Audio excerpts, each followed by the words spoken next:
understand you're under arrest.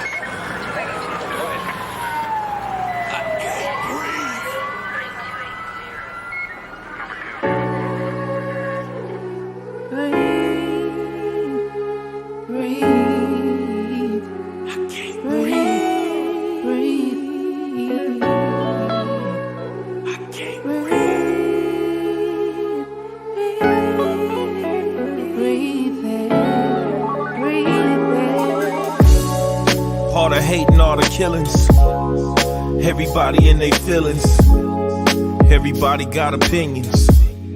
They say blame it on the system. Yeah, we angry, so we protest. Spend that stimulus money, you ain't broke yet. Be in church on Sunday morning like you so blessed. Then black lives don't matter more than they agenda. Our seeds deserve better than your matrix. Oppressed by the same people that enslaved us. $1 trillion question, daddy, why they hate us? They say colorism, baby, but it's made up. Truth is, we the lost sheep of Jacob. Black and brown, yeah, it's time for y'all to wake up. Genocide, black on black, brown on brown hate. Eugenics looking for the devil, it's the white race. So keep your knee on our neck until you cause death. Tie that rope and let that noose take our last breath. Esau swore he'd kill his brother, so don't half step. Black and brown lives taken, don't get no respect. Breonna Taylor, Vanessa Guillen, I'm mine too. Andres Guardado and George Floyd, to name a few. She for slaughter, yet sometimes it don't seem fair. Ezekiel 37. Breathe there, breathe there, breathe there. I know sometimes in life it don't seem fair. Your life here is a nightmare, but breathe the breath of life air. Native lives, can't forget those. Divide and conquer, that's a cheat code. No legislation, it's a street code. Native, brown and black, we the chosen people. We live in Babylon for Jerusalem. Devils want reason you can never get through to them. Trust on that other side is forever green. And what's the dragon to a shepherd king? Anti-Semitic, but we Shemites. Don't be ashamed and don't apologize. Know who you are and let your people know. This prophecy exposing all lies. A royal priesthood, we are called gods. We are rich though in this world, we are have-nots. Disenfranchised and subjugated. Control my sorrow for your entertainment. There's an awakening amongst the famous. Don't let them redirect your conversations. I'm not a color, who the hell are you? These white folks lying, we the real Jews. By breathing life, you gotta keep commandments. This communion, get your bread, we caught up in the famine. Sheep for slaughter, we among the tares. We the valley of the dry bones. Breathe there, breathe there, breathe there. I know sometimes in life it don't seem fair. Your life here is a nightmare, but breathe the breath of life air. The picture of dry bones in the valley is talking about you. The picture of Lazarus laying dead 4 days is talking about you. You're Lazarus. You're the dry bones. You're the prodigal son. You're the lost sheep. You're the people about whom the Bible is speaking, who will stand up in the last day when the trumpet is found. This is the place the Bible is talking about. When the Bible mentions Babylon, it means America.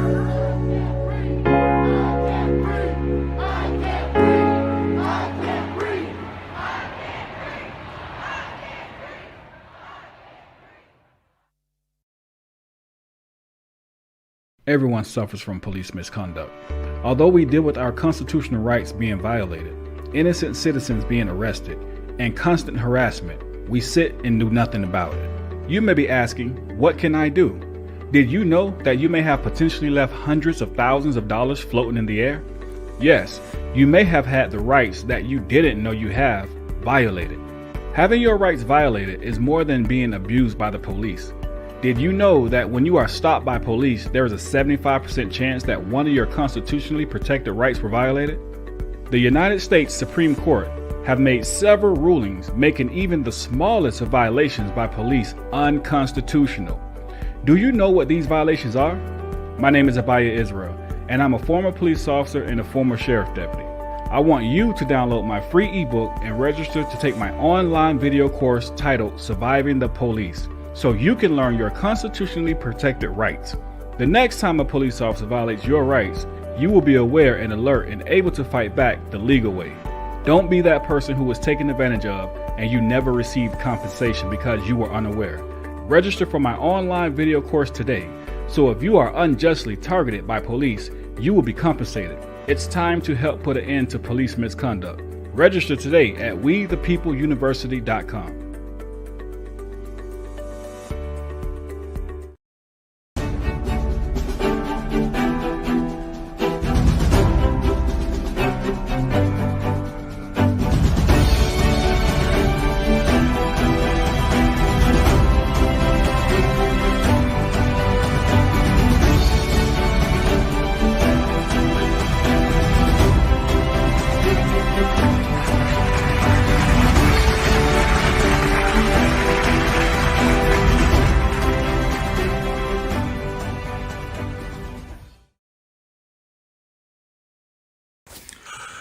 Shalom Care, grooming essentials for the modern man of color. Shalom Care, grooming essentials for the modern man of color. Paraben-free, peace with care. For beard mousse, armpit mousse, or jock mousse, visit Shalom Care foryou2u.com. Shalom Care. Brand disclaimer. The views and opinions expressed on this platform by individuals, callers, or invited guests are their own. The information you hear does not reflect the overall views of all parties associated with the brand. We encourage everyone to research all things heard live or via archive for edification purposes. Discretion is advised. Help keep the show on the air. If you want to help, you can send your donation to PayPal. The email is debatetalkforyou@gmail.com or through Cash App, $Sal Showtime. Thanks for your support. Shalom, shalom, Shabbat, shalom. You're now tuning in to Debate Talk for You Radio. I am Gabal Alaha, and this is the Sabbath Meal, episode 40. Today, we're going to be getting into what is true for our guest, Marlo Eugene. Before we begin, I just want to give all praises to the Most High Yahweh in the authority of His only begotten Son, Hamashiach Yahweh Shai, who was commonly called Jesus Christ. And to everyone tuning in now, whether it's live or on the playback, may Yahweh keep you and watch over you always. Big shout out to Sal Showtime for allowing us to do our thing here on this platform. You guys see the information scrolling down at the bottom, so make sure you like, share, subscribe, and definitely hit the like button so that way we can get picked up in the algorithm on YouTube as well as Facebook. And make sure you stay up to date to what goes on here on Debate Talk for You. So once again, Sabbath Meal, episode 40. We at 40, y'all. And today we're going to be getting into what is true for our guest, Marlo Eugene. So let's not waste any more time. Hold on.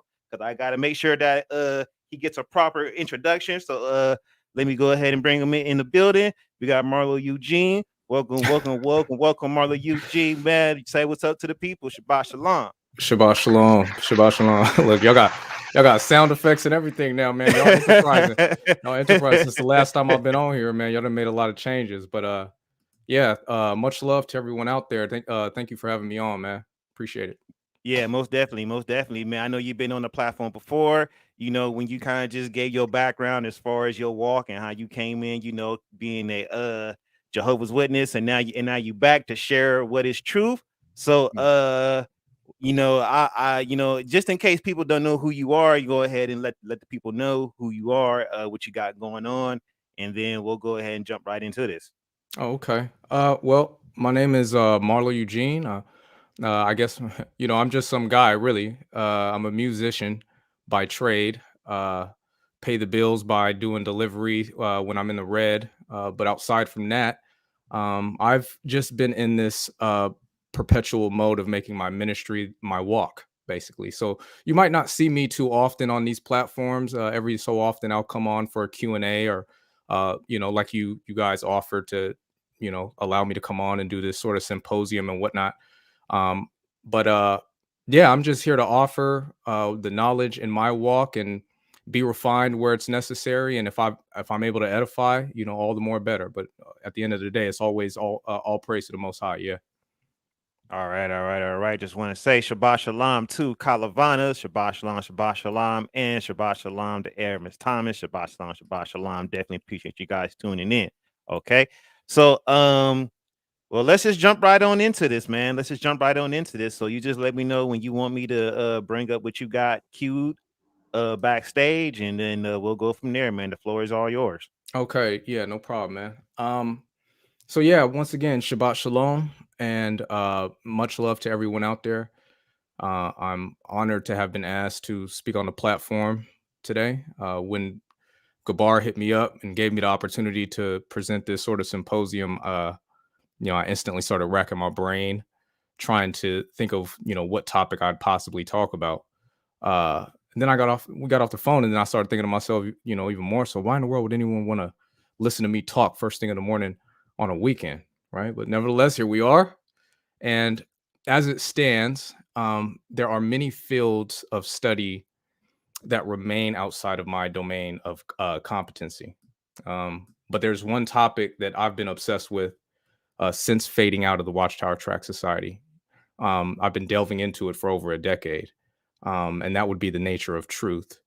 Now, just as a quick disclaimer, I'm going to be sharing clips and images. If you're listening to this over the phone, you'll need to look at those in order to get the full depth of certain breakdowns. But I'm going to start off by playing a clip. So, Gabar, if you wanted to go ahead and bring up my screen share. Okay, there we go. So I'm going to start off by playing a clip I'm sure that many are familiar with. It's from the movie A Few Good Men with Tom Cruise and Jack Nicholson. And I believe there is a vital point being made in this scene that's going to help us navigate through some of the different aspects we'll be touching on in our discussion regarding truth. And just as a hint, though, okay, it's not the line most people would assume for people who've seen the movie. Okay, so just keep that in mind, and let's check out the clip.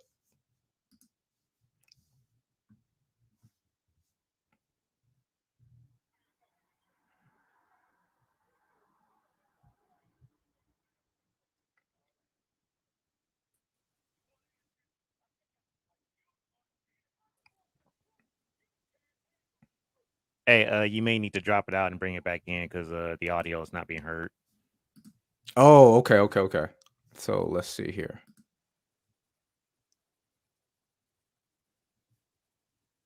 Stop screen. Share. Some screens let you share audio. Look for the share audio checkbox next to the window. Okay. Share screen.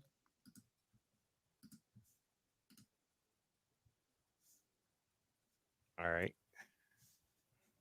Okay.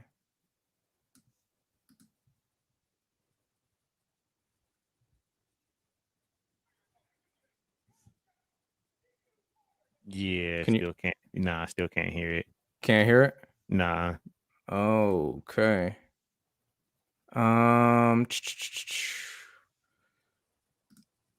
Let's see. Have you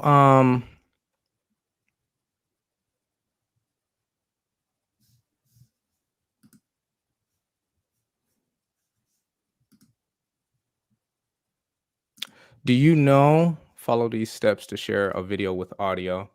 My apologies, ladies and gentlemen. Yeah, there should be, whenever you get ready to share it, there should be like a little option at the bottom, like where you got to check the box so you can share the audio from your computer. I didn't know that. Yeah. Okay. So let's see.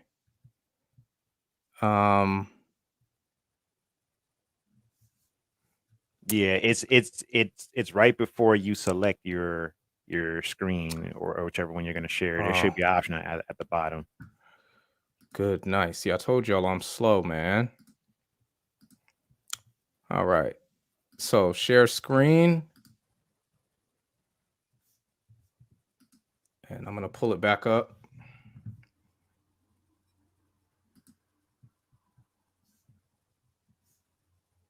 Let's see.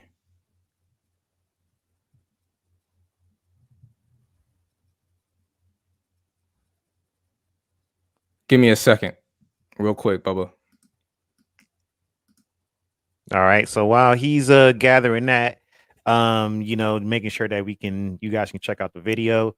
As we get ready to jump into this topic, just so you guys know, once again, so this will be episode 40. When we get to episode 50, the Sabbath meal shows will be ceasing for a good while. We I do intend to bring some updates to you guys. Probably within the week. Actually, as we continue to go forward, we're gonna be definitely doing some new things. Talk with Sal, and we're actually going to be talking again tomorrow. So make sure you guys stay up to date with what goes on here on Debate Talk for You, as we begin to come into this new phase with this new technology and everything that's going on. So we're definitely trying to make sure that we can continue to deliver the content to you guys properly. All right. So with that being said, all right, let me see. Marlo Eugene, I see you bringing it back up. Oh, okay. Yeah, I saw it. I saw it pop up, and then it went away. Okay. So he's getting that worked out. So once again, this is episode 40. What is truth? What is truth? Um we got our guest Marlo Eugene here alive on the air. He's going to be sharing this topic with us. We're just working on the technical issues with the sound file that he was trying to share with us. So once we get that squared away, then we should be able to go ahead and get this going for you guys. All right. All right. So let me see. I see it now. Okay, she's just gonna share your whole I think that's what I like, gotta.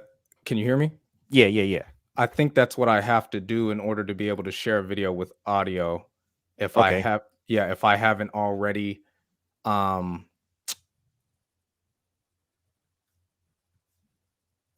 Yeah. Yeah. If you can do it that way, then that works too. yeah, go ahead and if I play it, is it gonna? Let's see.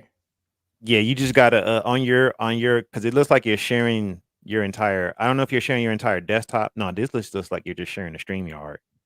Oh Um, man, yeah, it is like you're just sharing the StreamYard. I just want to say Shabbat Shalom to Donald Mathis. Shabbat Shalom, Shabbat Shalom. All right, so let me see if I can share my screen real quick so I can kind of walk you. Oh no, if I'm already sharing it though, it's not gonna allow me to share it again. So whenever you hit let me see. All right, so are you trying to share it as a video file, or are you trying to share it as a slide, or are you trying to do the share screen? I'm trying to share it as a video file. Now it's saying Okay, so I personally don't use that video file one because that option I actually don't like that option. So I would just go with the share screen option, and then from there you can select whichever you can go to the window, and then you'll see the share system like audio option on the bottom left. okay. Yeah, because that video option, I don't like that option. I've had some issues with it. Yeah, so you could share your entire screen or the window, and that video that you have open, it should be a window that's open. I think give me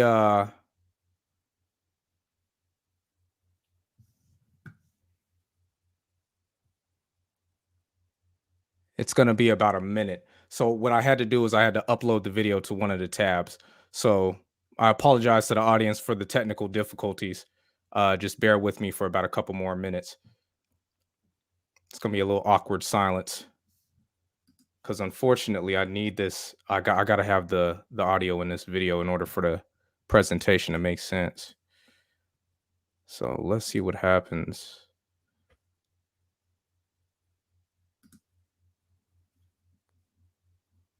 All right. And we should be good. I hope this works. Otherwise, I'm going to have to give an abridged version, and it's not going to be as potent without this. Or you can just send depending on how big the file is, you can just send it over to me. It's a gig. It's a gigabyte. Yeah, it's gonna take some time to upload, especially because we're live right now. So, okay. Now let me see now. Huh.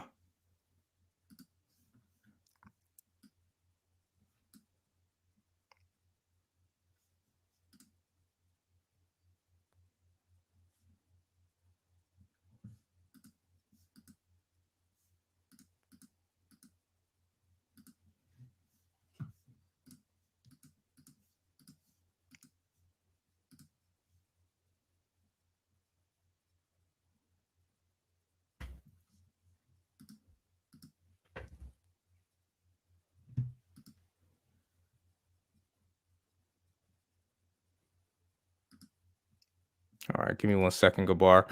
You know what I'm going to do is if I upload the video file here where it says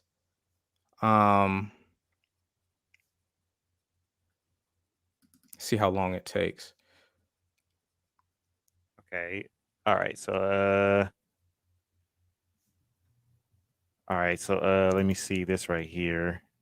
Go ahead and play that. Yourself in contempt. Aha. Did you We're in order there. the code red? You don't have to answer that question. I'll answer the question. You want answers? I think I'm entitled. You want answers? I want the truth. You can't handle the truth. All right, go ahead and pause it. Gabar? Okay. How do I control whether or not it plays? Are you? It looks like I'm the only one that can control it. So okay, so you're gonna have to just wait for my cues then. Yeah, no problem. Okay, so and matter of fact, can we start it from the jump? Just drag it to the beginning. Can I do that on this? Yeah, this is why I don't like this option. I'm so sorry. All right. No, I got it. I got it. All right, so yeah, go ahead. All right, go ahead. Go ahead and press play. Yourself in contempt. Colonel Jessup, did you order the code red? You don't have to answer that question. I'll answer the question. You want answers? I think I'm entitled. You want answers? I want the truth. You can't handle the truth. Okay, go ahead and pause it. Okay, so man, that was a whole lot, right? But the reason why I wanted to open up my talk today with that. Real quick. Now I'm just laughing at this this comment right here. Calavano's like, we want screen share platform. You can't handle screen share. Hey, for real. Word is bond, yo. Man, word is bond. Satan be working. Satan be working. For sure, man. But we got it going, man. Continue on. Yes, indeed. Well, the reason why I wanted to bring out that clip is because, like I said, there's a statement being made or questions being asked that you really have to hone in on, right, in order to understand the dynamic that I'm trying to unpack for the discussion. Okay. Now, most people, when they see that clip, right, they focus on Jack Nicholson's infamous line in that scene where he says, "You can't handle the truth." Right. And don't get me wrong, that's an epic line, which is why everybody remembers it. People who've seen that movie. That's not the part that I want individuals to focus on, though, for this talk. There are two questions that Jack Nicholson's character asked Tom Cruise character before he even said that. Right. So we're gonna press play, and I'm gonna see if you can catch it. So go ahead, Gabar. Yourself in contempt. Colonel Jessup, did you order the code red? You don't have to answer that question. I'll answer the question. You want answers? I think I'm entitled. You want answers? I want the truth. You can't handle the truth. Okay, go ahead and pause it. So twice, right? If you caught it, twice, he asked him if he wanted answers. Right? He said, "You want answers? You want answers." And then he says, "You can't handle the truth." But that's the key point that I wanted to bring out in that clip, because It's that contrasting that must be understood in order to unpack the theme of this discussion. Go ahead and press play.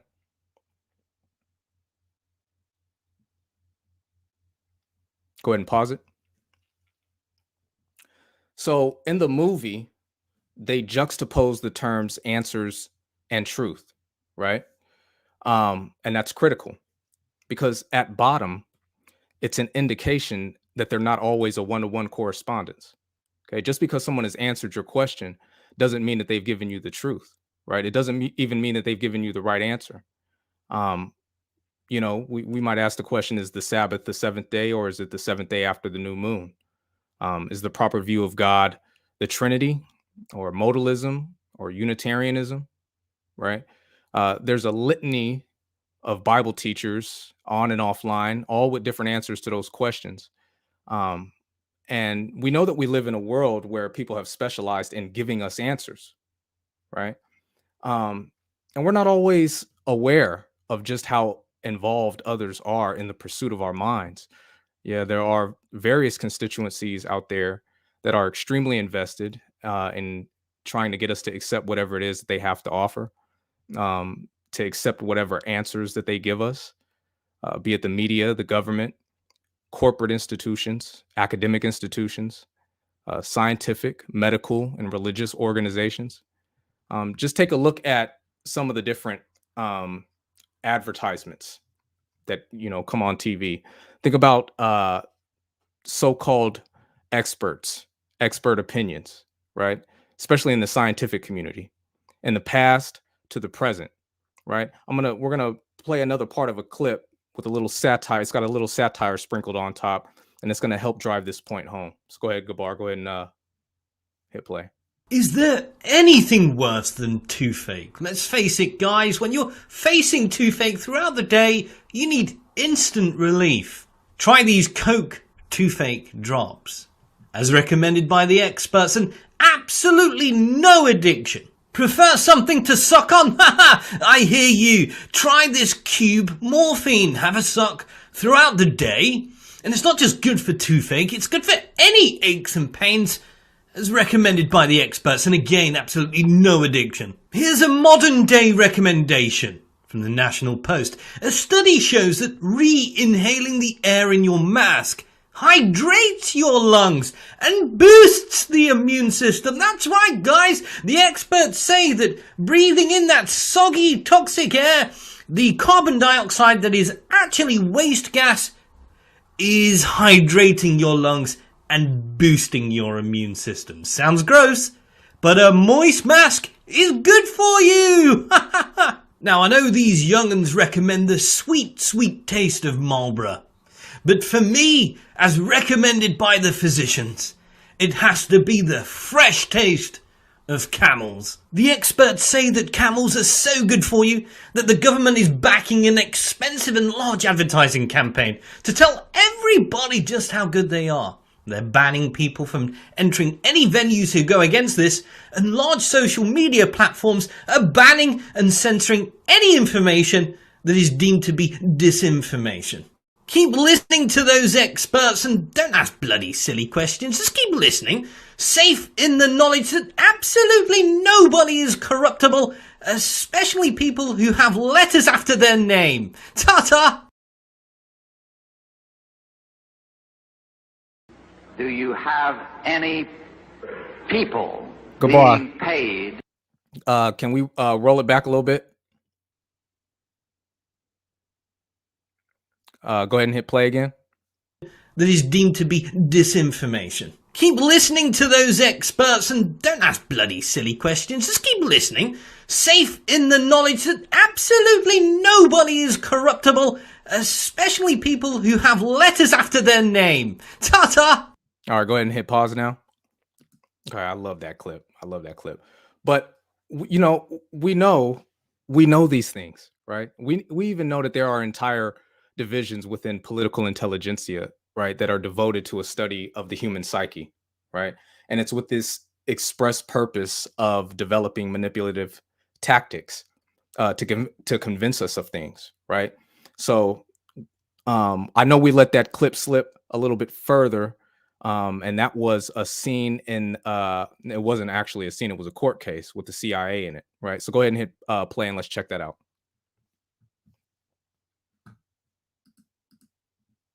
Do you have any people being paid by the CIA who are contributing to a major circulation American journal?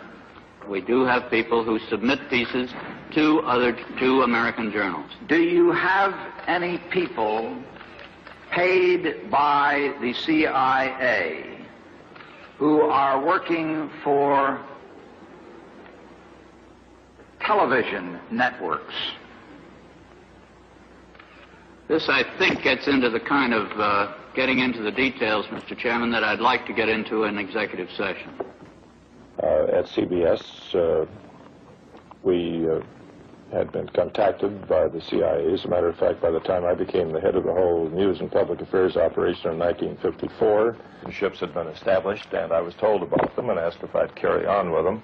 Do you have any people being paid by the CIA who are contributing to the national news services, AP and UPI? Well, again, I think we're getting into the kind of detail, Mr. Chairman, that I'd prefer to handle in executive session. Our greatest responsibility is to serve our Treasure Valley communities, the El Paso, Las Cruces communities, Eastern Iowa communities, Mid-Michigan communities. We are extremely proud of the quality, balanced journalism that CBS 4 News produces. But we are concerned about the troubling trend of irresponsible, one-sided news stories plaguing our country. The sharing of biased and false news has become all too common on social media. More alarming, some media outlets publish the same fake stories without checking facts first. The sharing of biased and false news has become all too common on social media. More alarming, some media outlets publish fake stories that simply aren't true without checking facts first. Unfortunately, some members of the media use their platforms to push their own personal bias and agenda to control exactly what people think. And this is extremely dangerous to our democracy. this is extremely dangerous to our democracy. This is extremely dangerous to our democracy. This is extremely dangerous to our democracy. This is extremely dangerous to our democracy. This is extremely dangerous to our democracy. This is extremely dangerous to our democracy. This is extremely dangerous to our democracy. This is extremely dangerous to our democracy. This is extremely dangerous to our democracy. This is extremely dangerous to our democracy. This is extremely dangerous to our democracy. This is extremely dangerous to our democracy. This is extremely dangerous to our democracy. This is extremely dangerous to our democracy. This is extremely dangerous to our democracy. All right, go ahead and pause it out. It's extremely dangerous to the democracy, bro. Yeah, I bet it is. Now, interestingly enough, with certain entities, you tend to notice this element of tyranny in their dissemination of data. They attempt to, siphon out any possibility of being questioned. Their disposition always seems to come across as a, trust us, we're the source, we've got the answers, case closed. And religious communities are no exception. So we're going to take a look at another clip. Go ahead, Ak. If you have studied with anybody, this is Adventist and non-Adventist alike. There are Seventh-day Adventists that are getting on the internet. They're reading all these allegations against Ellen White and starting to wonder if they're in the right church. Maybe you've studied with friends and they become interested in the Sabbath and these types of things, and then they get on the internet and they find out that we have this false prophet. That's what we're dealing with this morning. What do we do with these internet attacks? How do we answer them? I have to just be very plain up front that there are so many counterfeits, you will never be able to combat the counterfeits by studying the counterfeits. We don't have time to cover every internet accusation, but I'm hoping that the time that we do have will give you enough confidence in the gift of prophecy and give you an understanding of where these internet attacks come from, because they're all of the same flavor. Internet has become the tree of good and evil knowledge. There is an abundance of poor and faulty research on the internet. Much of it is due to the inadequate resources and uneducated guesses when filling in the blanks. Because with the phenomena that occurs on the internet in particular, and with apostates and people who have left the church and now seek to destroy it or criticize it, is a twisting and a ridicule and a denigrating of the religious beliefs of Scientologists. And so if you want to talk about the words or the stories or the information that's on the internet to a Scientologist because of what you were found or what you were directed to or what you went and found on the internet is to fall into the trap of hate. There's a small amount of people who talking about what they think Scientology is, they spread it on the internet, and then other people read it and they think, oh, that must be what it is. As a Scientologist, you are not only encouraged, you are really have your arms twisted, never to look at media. If you see a church story in the church, turn it off, because it'll only destroy the gains that you've gotten up till now. So avoiding apostates means that we will not allow them into our homes by reading their literature, watching TV programs that feature them, examining their websites, or adding our comments to their blogs. So don't be bogged down with these apostates, and be careful on the internet. We were talking about that this weekend with friends. Oh, my word, how many times do I have to tell you, be careful? You know, going here, going there, they'll suck you in. See, with some of this stuff, it can seem so innocent. We're just warning you that all we can do is admonish. Stick with what we have authorized. You'll be safe. Stop doubting. He didn't say it's okay if you're a little slow to doubt. No, stop it. So that's Jesus' counsel there. Stop doubting. We don't have a legitimate basis for doubt. Doubt has to be rid from our minds. Whatever it's about, convince yourself, go back over why you came in the truth, the unity we enjoy doctrinally. I'm not saying that those things that might cause us to doubt are not true. I'm saying despite that, we must believe. We have to believe our beliefs, and we have to doubt our doubts. First, doubt your doubts before you doubt your faith. Some have immersed themselves in internet materials that magnify, exaggerate, and in some cases invent shortcomings of early church leaders. Then they draw incorrect conclusions that can affect testimony. I testify that Joseph Smith was a prophet of God. Settle this in your mind and move forward. There's nothing noble or impressive about being cynical. Skepticism is easy. Anyone can do it.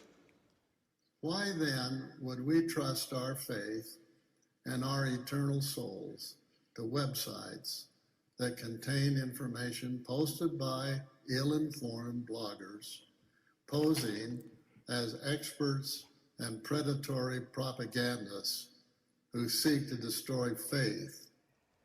We might remind the sincere inquirer that internet information does not have a truth filter. Some information, no matter how convincing, is simply not true. All right, go ahead and pause it out. Boy, it's getting juicy, baby. Now, Yeah, I got pop back in for a couple of those. Go ahead. so Go yo, ahead. check this out, right? So as you can see the image on the screen, right? She found the draws, bruh. When you take a look at those examples, at times, those who hold a monopoly on the information, right? They come across oftentimes like a pathologically lying, cheating spouse, right?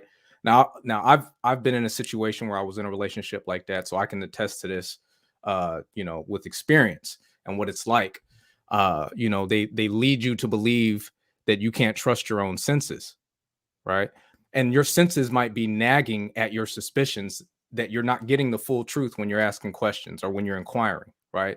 Just like these entities, they'll say, trust us, trust the experts. They paint this narrative that they don't want you to deviate from, right? It's like they've got something to lose. Yeah. They make you feel inferior for wanting to get down to the bottom of it. Okay. Where the cheating spouse might call you insecure. Yeah. These entities might have their own pejoratives. They might, call you a skeptic. That was in one of the clips. A conspiracy theorist. That's become a pejorative now for anyone who questions the narrative of the mainstream media or the mainstream anything, really. They don't want you to have access to evidence that would prove the truth beyond a reasonable doubt, right? The cheating spouse doesn't want you to look at the emails. They delete the apps. They delete the text messages, right? The government redacts lines, in documentation. Online platforms, they're removing and censoring videos. They're removing books so that you can't access them, right? And not only that, it seems like every time you point out an inconsistency, they've got some slick answer for it. Yeah. So that being said, go ahead and hit play. Wait, hold on, real quick. Well, It's all good. it's No, real go ahead. quick Go ahead. because look, you By gotta all means, understand, by all like means, get involved. you got Kalavat, you got him. Yeah, he talking about, man, I need those clips. He wasn't ready.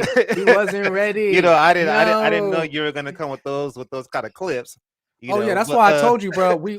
Listen, and I apologize for all the technical difficulties that we had prior to this, but it's finna get bloody, baby. I'm telling you, like, we had to get this video up and popping with the audio. But go ahead, what was you saying? Yeah, yeah. So it's well. First, let me address the chat a couple more times. I think I missed a couple more people. Let me say it's Shabbat Shalom to Emmanuel Mathis, Shabbat Shalom, and to Alan Thomas as well. Shabbat Shalom, and to Abaya Taylor, Shabbat Shalom. Vinny D, Shabbat Shalom. I definitely appreciate y'all tuning in. Now check this out. You remember I was one of Jehovah's Witnesses, right? Tough. I was being groomed to be a ministerial servant. I was the apologist in the community, right? When someone knocked on, well, I don't want to, let me not toot my own horn like that, but there were often times where, the brothers or sisters would be, parked somewhere on the sidewalk in the Toyota Prius. Right. And I'm at the house, I already did my field service, right? So I'm back at the house playing Street Fighter, eating whatever, and, I get a call because the Trinitarian's at the door, that knows a little bit of Greek or whatever. So I get called and I'm heading over there and whatnot. Now, as I'm transitioning out, though, I'm seeing these type of similarities in all these different high control religious constructs. And then you go up a level of abstraction. I'm seeing the same societal construct in various communist regimes, socialist regimes, the CIA, KGB, Mossad. I'm like, this seems to be like some underlying principle lying in the background of all these different, like I said, types of societal constructs. This is what led to my fading out of the watchtower. This topic that we're having today in specificity. But what was you gonna say, Ak? Nah, I just kind of want to land back on what you said. I have to get used to putting that in my vernacular, in my vocabulary, because other Israelites is doing it. I'm like, it makes sense. Like, man, I can't say piggyback anymore. Gotta say land back. Especially because it's I feel you. But go ahead, what you saying? It's funny that you see what I was catching was, it's like they're, like you said, they don't want you actually going to investigating nothing. They don't want you to investigate anything that they are saying, and that they're telling you to not leave the truth. Exactly. I know what you're gonna say. I can't do it. Well, I'll say it for you. When I was talking back in the day when y'all had Amion on a platform and we were doing the preliminaries for the interview, right? I was going through my outline of, well, not necessarily my outline, but we were just kind of going over what type of questions I was going to answer and whatnot. And, we ended up on the phone for like 2-3 hours, and I was telling him my history about being a Jehovah's Witness. Most of what we were talking about on the phone, I ended up saying in the interview. And when I got done, he said, he's like, yeah, he's like, there are some camps like that. There's some Israelite camps like that. Yes. You know? Yes. And I'm not, listen, I don't want to make it seem like I'm bashing every Seventh-day Adventist, or I'm bashing every Jehovah's Witness. I'm bashing every brother or sister in a Hebrew camp. Okay. Because I myself was one of Jehovah's Witnesses, so I understand the thought process. Trust me, there's so much more I wanted to bring out in this discussion, but I've been talking for 8-9 hours. I've written compendiums on it because I spent 6 years trying to figure out whether or not I made the right decision leaving the organization. And the only way I knew how to work through that was, writing, was autodidactic journalism, and asking questions and going to all the places they told me not to go to. Right. And so I understand what it's like to be a rank and file member of a group and feel that it's outside of the realm of possibility for you to be able to delineate truth. But that's the question, right?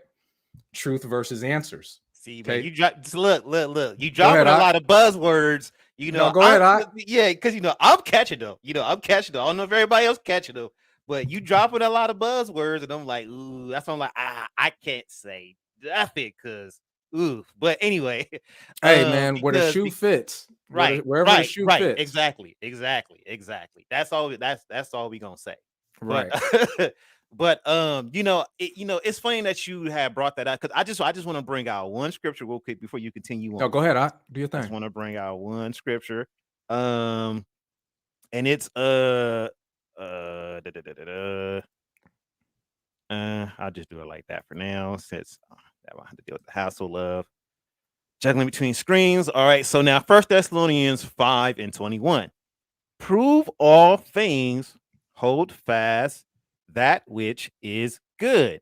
Okay, so what we got to understand is word prove, and I've addressed this word before. This word prove, which is the Greek word dokimazo. All right, the Greek word dokimazo, which means to test, examine, prove, scrutinize, to see whether a thing is genuine or not as metals, or to recognize as genuine after examination, to approve and deem worthy. Okay, so things have to be proven and deemed worthy, just like you would with metals. Whenever they go and they examine them to see, if they have any weight, if they're even real, because you got fake gold and stuff like that out there. You gotta do the same thing with all things. It has to have value.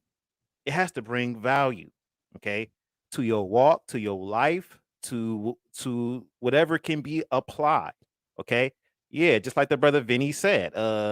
Excuse me. Just like the brother Vinny said, prove all things, land like the Bereans.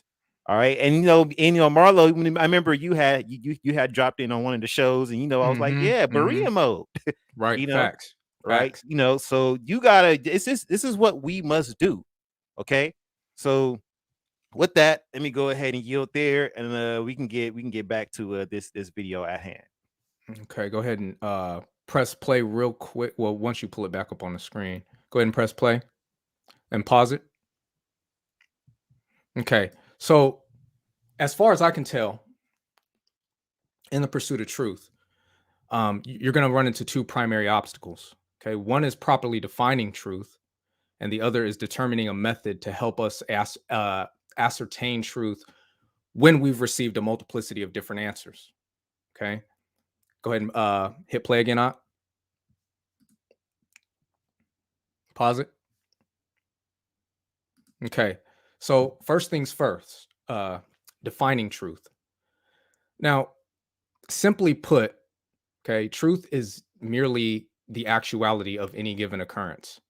Okay, it's what really happened, or it's what really is the case. Okay, that's really all truth means. It's, I know people like to get really philosophically deep with it, but at the highest level of abstraction, that's what it means. Now, I know that throughout the Bible, the term truth is used at times in a more figurative context, denoting something or someone personifying the quality of truth, right? So you might find more metaphorical verses that say things like your Torah is truth, as in Psalm 119, or when Jesus is the truth, right, in John 14, the way, the truth, and the life. But imagine someone stealing $20 from you, right? Then you confront them about it, and you say, Did you take it? Tell me the truth. Okay. And then they look at you and go, Jesus, right? You would be like, what? Right. So objectively speaking, okay, the term truth simply means the actuality of something. Now, I do believe that this is the context in which Pilate asked Christ the question in John 18 in the midst of his trial when they're dialoguing about, him being a king. Pilate tapers off with the question, what is truth? Right. And I believe he was asking in the much more broader objective sense, whereas Christ was speaking specifically about the truth regarding the charges brought against him being the Messiah. Okay. For this discussion, though, I'm focusing on the concept of truth in the much more objective sense. So go ahead and press play. Pause it. Okay. Now, if you're a parent, especially a parent with 2 children, chances are you've experienced at some point both of them, run into you in disarray. Your daughter's crying, your son is looking pitiful, right? And you ask them, what happened? Your daughter, she says, your son hit her upside the head or something, and so then you ask the boy, why in the world would you do that? And so he answers, that's not what happened. It didn't happen that way. So then you ask him, okay, well, what happened? So then the boy responds, we're playing tag, right? I was chasing her. She slipped and fell and bumped her head. I tagged her while she was on the ground, though, and so she mad and she crying. So then she wanted to run to you and tell you that, right? Now, parents know better than most what it's like to get 2 different answers in one scenario, right? You know that either one of them is lying, or one of them is telling the truth, or they both lying, because they both can't be telling the truth with 2 diametrically opposed answers, right? Go ahead and press play. Pause it. Go ahead and go back. Go back a little bit. I wanted to be stopped on that clip with the avatar and the question marks. Go ahead and pause it. There you go. And this is a perfect depiction of what I'm talking about, because this is a scenario you're going to find yourself in a variety of different dynamics. Yeah. Because that's life in the pursuit of truth. You're going to have 5 scientists on the left saying one thing, and you're going to have 5 scientists on the right saying another. You're going to have 5 doctors on the left saying one thing. You're going to have 5 doctors on the right saying something different. You got the plaintiff on the left. You got the defendant on the right. You got the Democrats on the left. You got the Republicans on the right.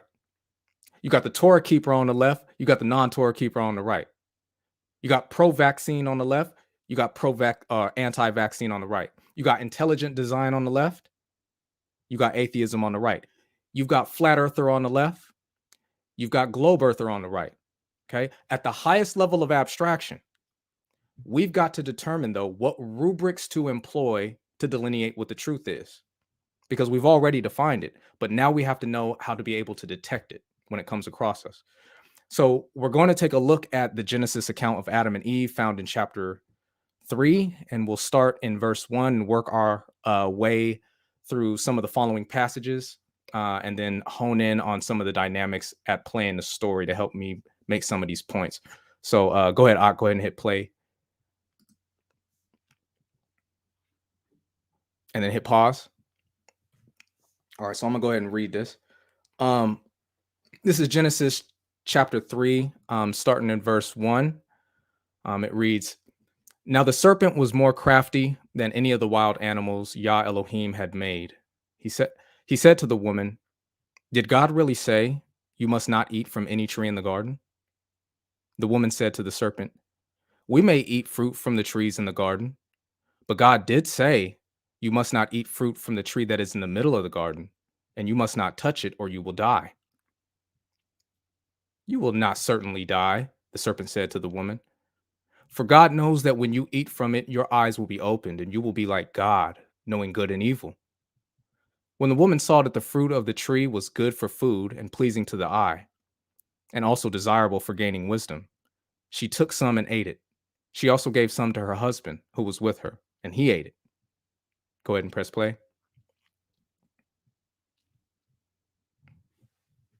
Pause it. Starting in verse 7, it reads, "Then the eyes of both of them were opened, and they realized they were naked. So they sewed fig leaves together and made coverings for themselves.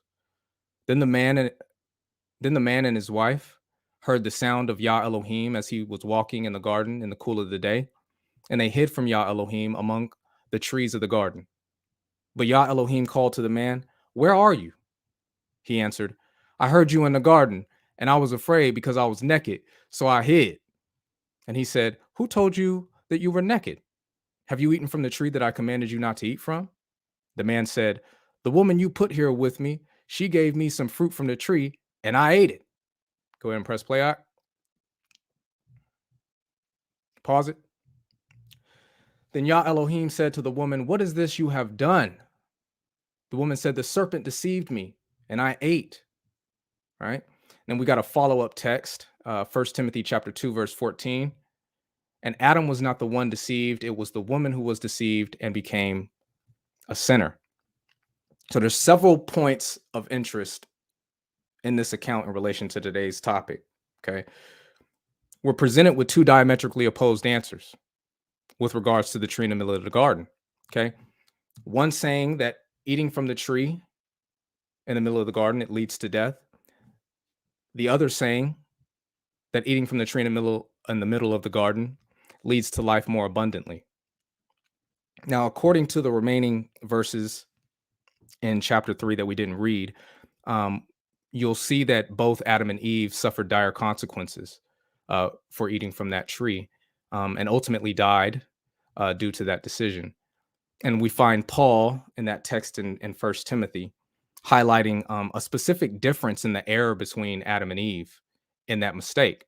And that's going to launch us forward, right? Because he highlights what? That Adam was not deceived, but Eve was. Okay, that's critical. Go ahead and press play.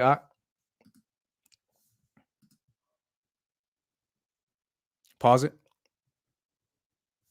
Okay. First things first, right? Being deceived. It's not going to nullify experiencing the consequences for your actions. Okay. Just ask somebody who fell for a get rich quick scheme, or and they got depleted of their resources. Imagine electing a public official who appeals to your race, only to turn around and usher in the most autocratic society this country's ever seen, with a vice president that could rival Houdini. Imagine receiving a medical treatment for a condition that could have been healed by simply fasting and eating a high alkaline diet. How many times do we hear of artists signing record deals, 360 record deals, and losing all their catalog? Barely, not even getting any royalties, really. Proverbs chapter 14, verse 15.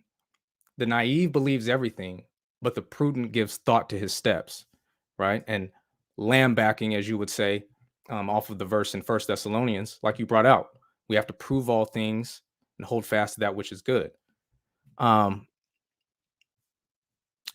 Now, when the text had stated that Eve was deceived, by my estimation, okay, that would seem to indicate that she came to legitimately believe what she had been told by the serpent. Okay, she was truly convinced. She was convinced that Yah had lied to her about the effects of eating from that tree in the middle of the garden. And this is a serious issue. Okay, when we come across something convincing, an answer that's convincing, we still have to proceed with caution. Okay, regardless as to how strong it might be resonating with your inner being. Okay, her whole paradigm of the fruit changed after the serpent said what he said about it. And that's a tough situation to be in. It's a double-edged sword that cuts both ways. Okay, because in order to know for a fact whether or not God was lying about the effects of the fruit, it would have to be eaten, right? That's the question. Is there a way to test out a theory or a claim without putting yourself in danger? And I contend that there is. Go ahead and press play, Ak. Pause it. Okay. So to unpack that point, I'm going to tap into this account here in 2 Kings chapter 5 about a man named Naaman with leprosy. I'm not too sure how familiar people are with the account, but we're going to start in verse 1 and work our way through the story. So go ahead and press play. And then we'll stop it on the first slide. Go ahead and pause it. Okay, now I'll go ahead and read. This is chapter 5, starting in verse 1. It says, "Now Naaman was commander of the army of the king of Aram, and he was a great man in the sight of his master and highly regarded, because through him Yah had given victory to Aram. He was a valiant soldier, but he had leprosy. Now bands of raiders from Aram had gone out and taken captive a young girl from Israel, and she served Naaman's wife. She said to her mistress, 'If only my master would see the prophet who is in Samaria, he would cure him of his leprosy.' Naaman went to his master and told him what the girl from Israel had said. 'By all means go,' the king of Aram replied. 'I will send a letter to the king of Israel.' So Naaman left, taking with him 10 talents of silver, 6,000 shekels of gold, and 10 sets of clothing." Let's go ahead and move to the next slide, Ak. All right, go ahead and pause it. Thank you. Starting in verse 6, it reads, "The letter that he took to the king of Israel read, 'With this letter I am sending my servant Naaman to you, so that you may cure him of his leprosy.' As soon as the king of Israel read the letter, he tore his robes and said, 'Am I God? Can I kill and bring back to life? Why does this fellow send someone to me to be cured of his leprosy? See how he is trying to pick a quarrel with me.' When Elisha, the man of God, heard that the king of Israel had torn his robes, he sent him this message: 'Why have you torn your robes? Have the man come to me, and he will know that there is a prophet in Israel.' So Naaman went with his horses and chariots and stopped at the door of Elisha's house. Elisha sent a messenger to him, or to say to him, 'Go, wash yourself 7 times in the Jordan, and your flesh will be restored, and you will be cleansed.'" Go ahead and press play. Pause it. Starting in verse 11, it reads, "But Naaman went away angry and said, 'I thought that he would have surely come out to me and stand and call on the name of Yah, his God, wave his hand over the spot and cure me of my leprosy. Are not Abana and Pharpar, the rivers of Damascus, better than all the waters of Israel? Couldn't I wash in them and be cleansed?' So he turned and went off in a rage. Naaman's servants went to him and said, 'My father, if the prophet had told you to do some great thing, would you not have done it? How much more then when he tells you, wash and be cleansed?' So he went down and dipped himself in the Jordan 7 times, as the man of God had told him, and his flesh was restored and became clean like that of a young boy. Then Naaman and all his attendants went back to the man of God. He stood before him and said, 'Now I know that there is no God in all the world except in Israel. So please accept a gift from your servant.'"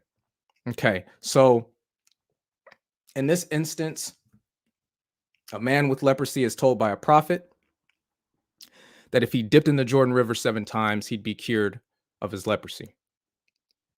How would he know if that answer or that advice was true, if that prescription was accurate?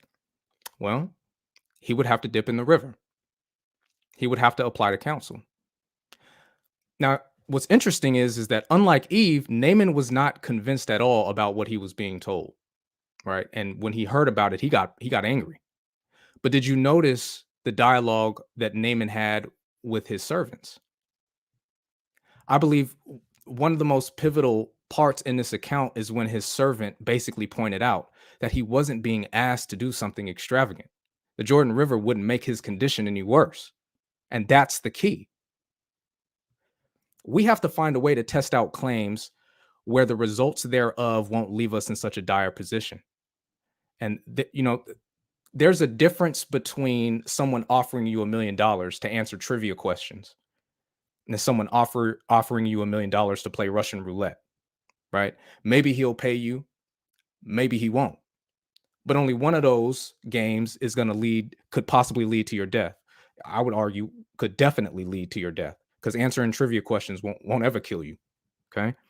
Moreover, there was deliberation in Naaman's account. In Eve's situation, there was no deliberation at all. She heard God's claim, she went with it.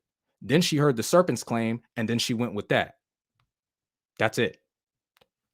The news media outlets show images and they paint narratives, and then boom, that's all some people need, right? They see images on a screen of people falling on their face, having convulsions. And next thing you know, they're in Safeway wearing a hazmat suit, buying up all the toilet paper. In Genesis, the text stated that the Most High walked through the garden in the breezy part of the day to check in on them. Okay. One question you might ask is, why not wait to confront God about the serpent's claims before making a decision? If he's coming to check in on you from time to time, it's definitely a possibility. The decision didn't have to be made right then and there. It doesn't even seem like there was a discussion between her and Adam before the eating of the fruit. And did you notice too that Eve didn't ask the serpent any questions either? She could have asked the serpent, what would happen if I don't eat from the tree in the middle of the garden? Will I still die? Is there no other way to gain wisdom like God? There's no telling how many different ways that situation might have manifested if Eve had applied the right principles. Okay. And I want to touch so much on Adam as well, but I believe Adam's error was a different dynamic. It's still involved with truth, but I'm not going to have time to touch on it today. So maybe in a future discussion. Go ahead and play the clip. Pause it. Okay. So we have Proverbs chapter 1, verse 22. How long will you gullible people love being so gullible? How long will you mockers find joy in your mocking? How long will you fools hate knowledge? Proverbs chapter 1, verse 32. For the waywardness of the naive will kill them, and the complacency of fools will destroy them. This is 2 Timothy chapter 4, verses 3 through 4. For the time is coming when people will not endure sound teaching, but having itching ears, they will accumulate for themselves teachers to suit their own passions, and will turn away from listening to the truth and wander off into myths. I contend that in delineating truth, we have to assess the consequences of each perspective. Okay. We deliberate, we weigh out the risks and testing out the claims and the data. Then we move forward with doing so in the most safest and interdependent way possible. That if you're going to test to see whether or not it's gold or silver, you have to get active. You've got to do something, but you've got to make sure that the way that you're testing it is the accurate way of testing it. Okay. Let's go ahead and play the next clip. Pause it. All right. This is one of my most favorite accounts in the entire Bible. There is so much you can draw from this story, right? It's one of the first stories I learned as a little boy going to Baptist church with my little cartoon Bible my mom got me. And extremely critical in our discussion today and driving the point home. We're going to consider the account of Elijah and the priests of Baal right on Mount Carmel, 1 Kings chapter 18. In this account, you will find the dynamic of finding and proving truth. We're going to start in verse 16 and work our way through the account. So go ahead and press play out. Pause it. All right. So starting in verse 16, it reads, So Obadiah went to meet Ahab and told him, and Ahab went to meet Elijah. When he saw Elijah, he said to him, Is that you, you troubler of Israel? I have not made trouble for Israel, Elijah replied, but you and your father's family have. You have abandoned Yah's commands and have followed the Baals. Now summon the people from all over Israel to meet me on Mount Carmel, and bring the 450 prophets of Baal and the 400 prophets of Asherah, who eat at Jezebel's table. So Ahab sent word throughout all Israel and assembled the prophets on Mount Carmel. Elijah went before the people and said, "How long will you waver between two opinions? If Yah is God, follow him. But if Baal is God, follow him." But the people said nothing. Go ahead and go to the next clip.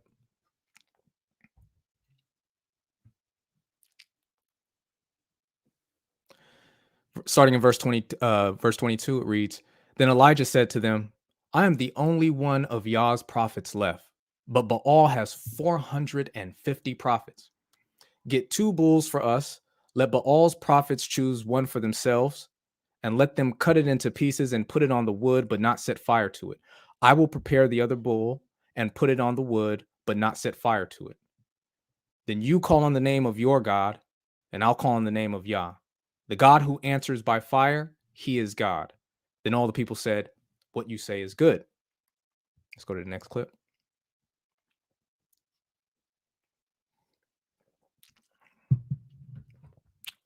Starting in verse 25. Elijah said to the prophets of Baal, "Choose one of the bulls and prepare it first, since there are so many of you. Yeah. Call on the name of your God, but do not light the fire." So they took the bull given them and prepared it. Then they called on the name of Baal from morning till noon. "Baal, answer us," they shouted. But there was no response. No one answered. And they danced around the altar they had made.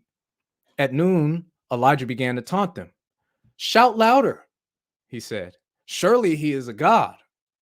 Perhaps he is deep in thought, or busy, or traveling. Maybe he is sleeping, must be awakened." So they shouted louder and slashed themselves with swords and spears, as was their custom, until their blood flowed. Midday passed. He was out there all day, bro.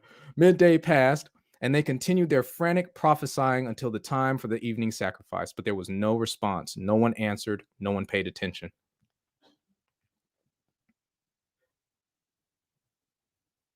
Go ahead and pause it. Then Elijah said to all the people, "Come here to me." They came to him, and he repaired the altar of Yah, which had been torn down. Elijah took 12 stones, one for each of the 12 tribes descended from Jacob, to whom the word of Yah had come, saying, "Your name shall be Israel." With the stones, he built an altar in the name of Yah, and he dug a trench around it, large enough to hold 2 seahs of seed. He arranged the wood, cut the bull into pieces, and laid it on the wood. Then he said to them, "Fill 4 large jars with water and pour it on the offering and on the wood." "Do it again," he said, and they did it again. "Do it a third time," he ordered, and they did it a third time. The water ran down around the altar and even filled up the trench.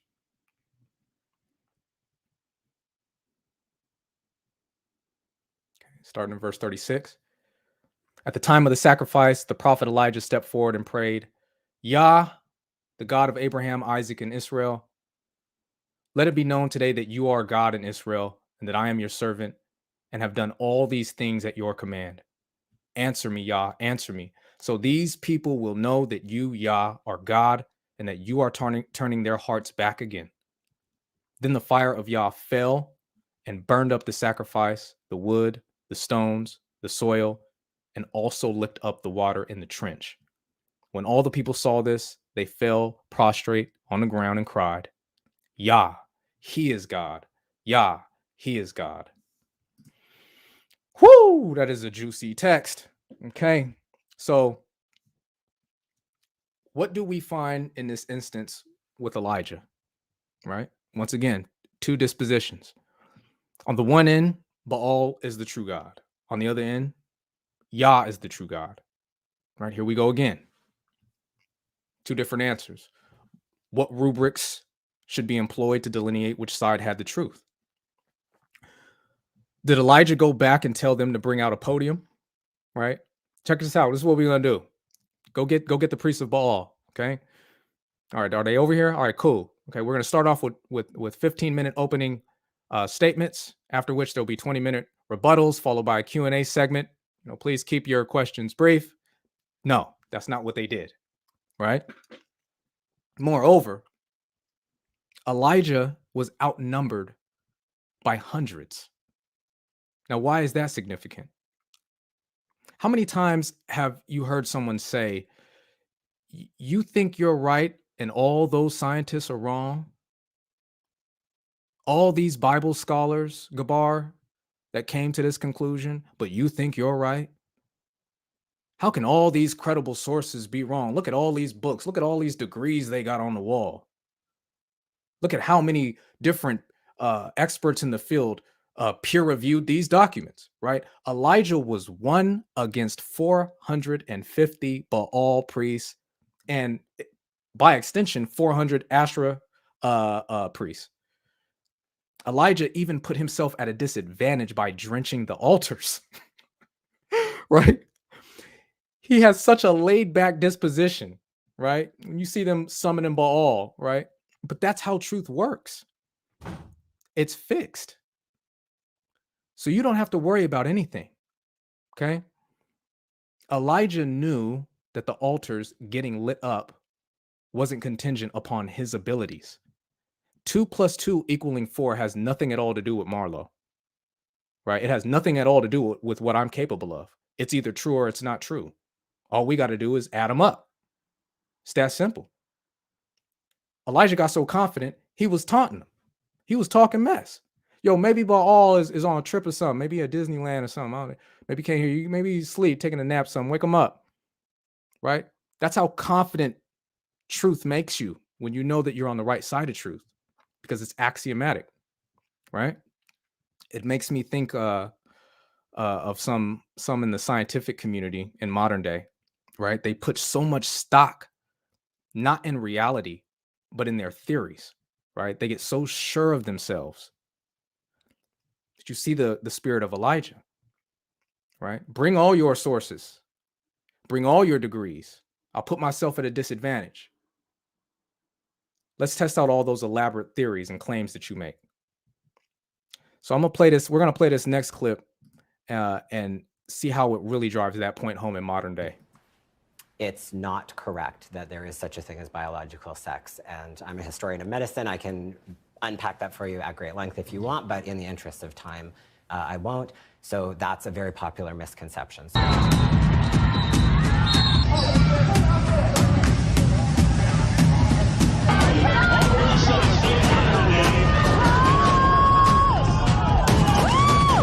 Transgender MMA fighter has said she wants a license to fight in California. A biological male has just become the first transgender person to win a world title in cycling. First transgender weightlifter winning her maiden international event as a woman. A biological male winning a gold medal in a women's event now seems a matter of when, not if. There's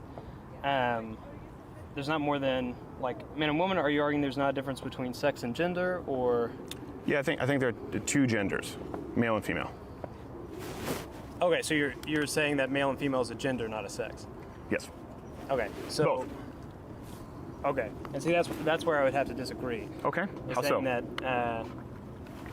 male and female is something that would be by birth. For example, you probably have a penis, a male sex organ, as would I. But why would you assume that? Do you?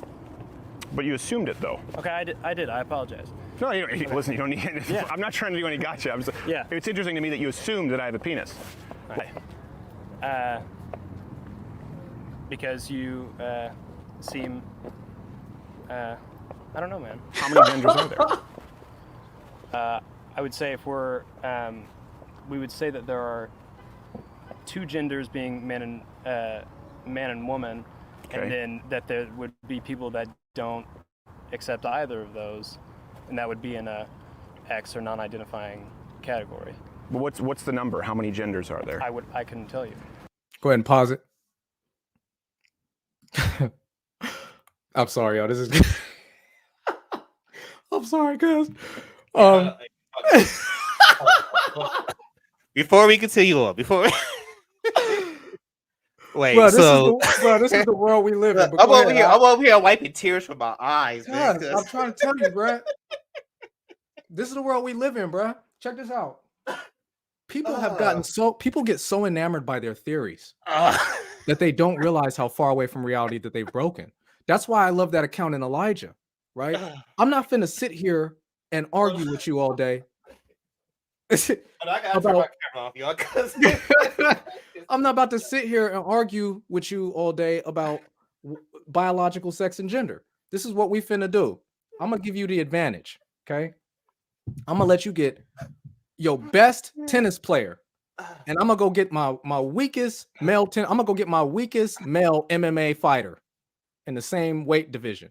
Let's put them in the octagon and see what happens. That's where I'm at in my life, bruh. I'm not I'm not finna sit here and have 30 debates on Clubhouse about stuff. We're gonna see who's right just by actuating the data. Right. It's like you said. I'm not gonna sit here and debate with you 30 million times on 400 different platforms about whether or not it's real gold. We're gonna put it in the fire and we're gonna test it. We're gonna see if it's gold. Not with words, but by actuating the data, right? I'm sorry, man. I get all passionate, but go ahead. Nah, because you know what's so interesting about what you said is because, and I'm gonna give credit to the brother and other brothers are scared to do it. The brother Amion, outside of debate talk for you, I've been in conversations where when there was a dispute about a doctrine and we couldn't bring it to a head, he was like, "Man, let's cast lots like they did back then." Oh, and brothers don't want to do it. Hey, we got to get to the bottom of the truth. Right. How are we gonna get to the bottom of the truth? We gotta do something. We gotta do something. We gotta start doing something, Israel, because we're just divided and we're not establishing anything. When we got these disputes, how are we going to resolve them? We trying to get to the truth. How are we going to resolve them? The answer is definitely not my teacher said, right? Right. It gets to a point where it's like, look, we gotta let the Most High intervene. And so how do we do that? Facts. You know, so I so mean, moving forward, truth need not fear investigation. That's the principle that I was trying to highlight, right? That's why Elijah was totally confident in that whole ordeal and that whole confrontation. The government, though, they don't do that. Okay. Cameras would have got shut off. People would have been escorted off the mountain, right? Documents would have been sealed up and classified, right? Agents would have been dipping off on journalists talking about no comment, but if you notice, every time a biblical figurehead is summoned to prove his disposition, no one is told to plug their ears or close their eyes. Everything is brought forth in transparency. When the Most High is questioned, he doesn't tell people to be quiet and shut the camera off or nothing like that. He's like, all right, this is what we're going to do. If we want to test Job's integrity, that's what we'll do. Nobody was told to plug their ears, close their eyes, don't check in on that. Like all those clips of those religious organizations that say, don't listen to these other perspectives. No, we'll hear your other perspective. Okay. That's how you feel. Okay. That's how we're going to test out who's following the true God. Okay.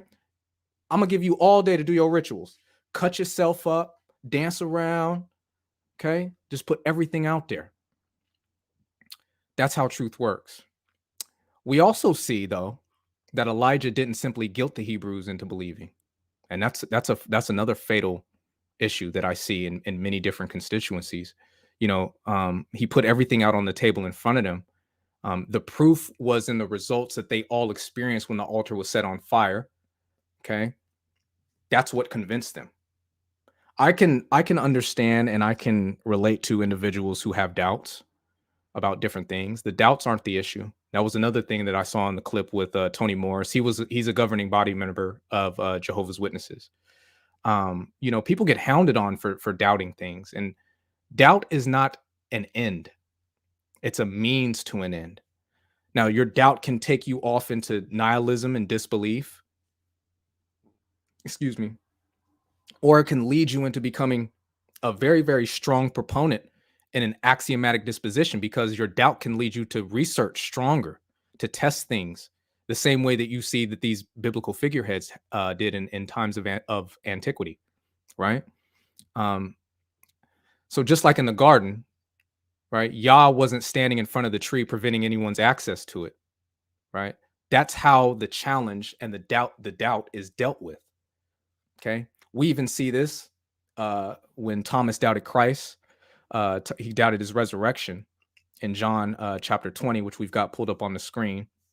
Now, I've got the wrong scriptures on the title. It does. We're not going to go all the way through verse 29. Go ahead and pause it. We're just going to go through verse 27. Okay, and so starting in verse 24, it reads, "Now Thomas, one of the 12, was not with the disciples when Yahushua came. So the other disciples told him, 'We have seen the Lord.' But he said to them, 'Unless I see the nail marks in his hands and put my finger where the nails were and put my hand into his side, I will not believe.' A week later, his disciples were in the house again, and Thomas was with them. Though the doors were locked, Yahushua came and stood among them and said, 'Peace be with you.'" He just came through like, sorry. Verse 27. Then he said to Thomas, "Look, check this out. Pay attention. Look, this is what he says. He said, 'Put your finger here. See my hands. Reach out your hand and put it into my side. Stop doubting and believe.'" It would have been one thing if all Christ did was just come in a room and say, "Stop doubting and believe." But that's not what he did. That's not what he did. He gave Thomas what he needed in order to be sure beyond a reasonable doubt that he actually was the Christ resurrected. And that goes back to what I was saying before. When we talk about the rubrics that we need to employ to delineate truth, some people that you deal with, they have a vested interest in not giving you the evidence that you need in order to be able to make an informed decision. They want to block off the access to the evidence. Christ didn't lambaste Thomas for doubting. He gave him evidence. And guess what? Thomas stopped doubting. And so that's my disposition with regards to this topic today. I want to see more of this in all communities. I wish I could trust the news. I wish I could trust the governments. I wish I could trust these restaurants that prepare my food and whatnot. But the harsh reality is that we live in a society, we live in an era where we have to be our own journalists. We have to be our own researchers. Okay. Not that you should trust your heart and your gut or anything like that, although they can be good indicators that something's not right. You have to find something objective and axiomatic to establish the truth, like we've looked at in these various accounts. So once again, much love to all. Okay. Gabar, I don't know if you had anything else you wanted to bring out in the discussion. I don't see you. I don't know if you backed out of the there you go. My last scripture you had brought out. No, actually you didn't bring this out. You brought out 1 Thessalonians. I had one more scripture. Go ahead and play it. Pause it. So I'm gonna end off here. Because this is a deadly text here. Okay. It's 2 Thessalonians 2, starting in verse 10. It says, "And all the ways that wickedness deceives those who are perishing, they perish because they refuse to love the truth and so be saved. For this reason, God sends them a powerful delusion so that they will believe the lie, and so that all will be condemned who have not believed the truth, but have delighted in wickedness." That text is in regards to the prophecies about the era of society upon the impending one world government and Christ's return. I hate to sound like a broken record, but I don't think that we've got that much time left. And this verse here highlights a very critical issue: loving the truth. Right? Do you love truth? If you don't, you're in for a world of hurt. And truth permeates everything in your life. So audit yourself. That's the issue I wanted to bring out about Adam, because I believe that the reason why Adam ate from the tree in the middle of the garden is because he thought of what he was going to lose. What did Christ say? He said, "I am the way, the truth, and the life." And then he also said, "Anyone who loves father, mother, sister, daughter more than me is not worthy of me." That's how truth works. Living for truth might require you to lose friends. It might mean that you lose a job. It might mean that you lose your status. You might lose some subscribers on YouTube. You might lose your reputation. You might get kicked out and disfellowshipped of a group that you've been a part of. Yeah, family members might stop messing with you. You know, you might even lose your life. So audit yourself. I hope that something that I've said has edified the community.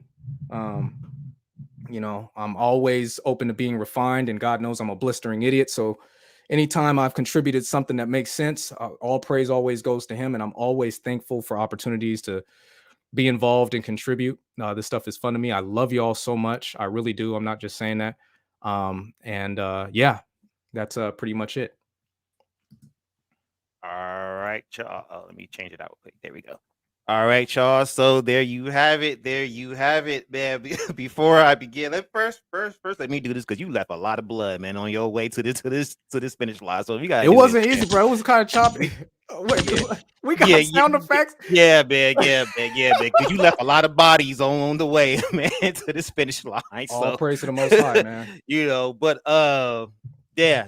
You know, I you know, with this topic of what is truth, you can come so many different directions. Angles. Right. You know, I can't tell you how much stuff I was taking out and putting back in and taking out and putting back in. I tried to make it flow as best as I could in prayer. So if it was choppy to anybody out there, I apologize. I apologize for the technical difficulties in the beginning, but I hope you took something from it. Go ahead, Ak. Yes, sir. And yeah, definitely, you know, because oftentimes, you know, I'm like, all right, it's gonna be, you know, thy laws of truth, you know, those typical scriptures that you hear, but you know, you really brought it down to you gotta choose, you gotta have the discernment to choose what the truth is. You know, that was what I was really taking away from that. Absolutely. Is that you gotta choose what the truth, you gotta have the discernment to choose what the truth is. You know, just like how, you know, whenever Moses in Deuteronomy, what is that, 30, I want to say Deuteronomy 30, when he says, you know, to, you know, how life and death has been set in front of Before us, you, right? And you got to choose, you know, you have to choose, but you right? already told what to choose. You are specifically told what to choose life. You are specifically told to choose that. So, you know, so it's not like we don't know what the truth is. You know, we know what the truth is in retrospect. You know, we just have to therefore apply and execute. You know, facts. And I would challenge everybody to question, once again, what rubrics they employ to delineate what truth is, because for some people it's as simple as, you know, going on the CDC.gov website, or it's as simple as watching MSNBC or Fox, or what their doctor said, or what their teacher or what their elder said, right? But like I said, I can't emphasize that enough.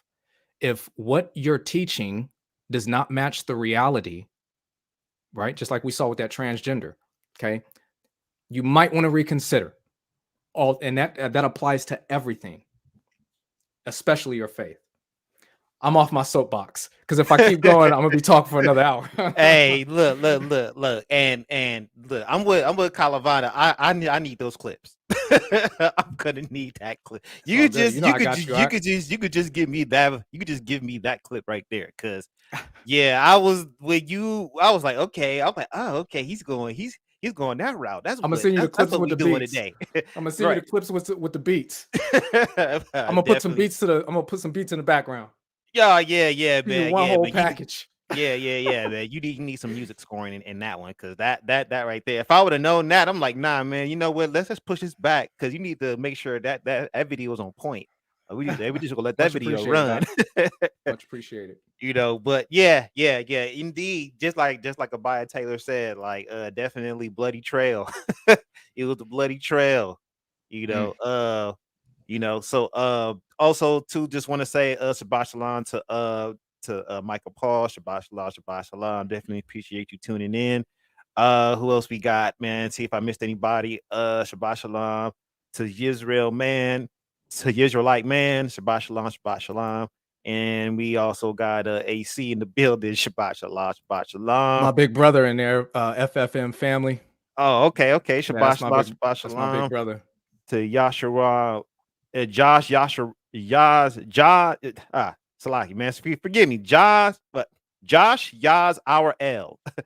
Ooh, man, that was a bit of a tongue twister right there. And you said we got FFM. Let me see. We got right there, Cool Lane out. That's the big ock. That's the big ock right there. Shabbat shalom, Shabbat shalom. All right. So yeah, the link is in the chat, y'all. If y'all want to come in, man, ask any further questions, we definitely got some time to kick back. I'm not sure how much time Marlo has, but I got about another 10-15 minutes. All right. Yeah. So we got about another 10-15 minutes, man. If y'all want to come in, ask any further questions, give any comments. The link is in the chat. Just as always, keep it clean, no foul language, disrespect the name calling. So here on Debate Talk for You.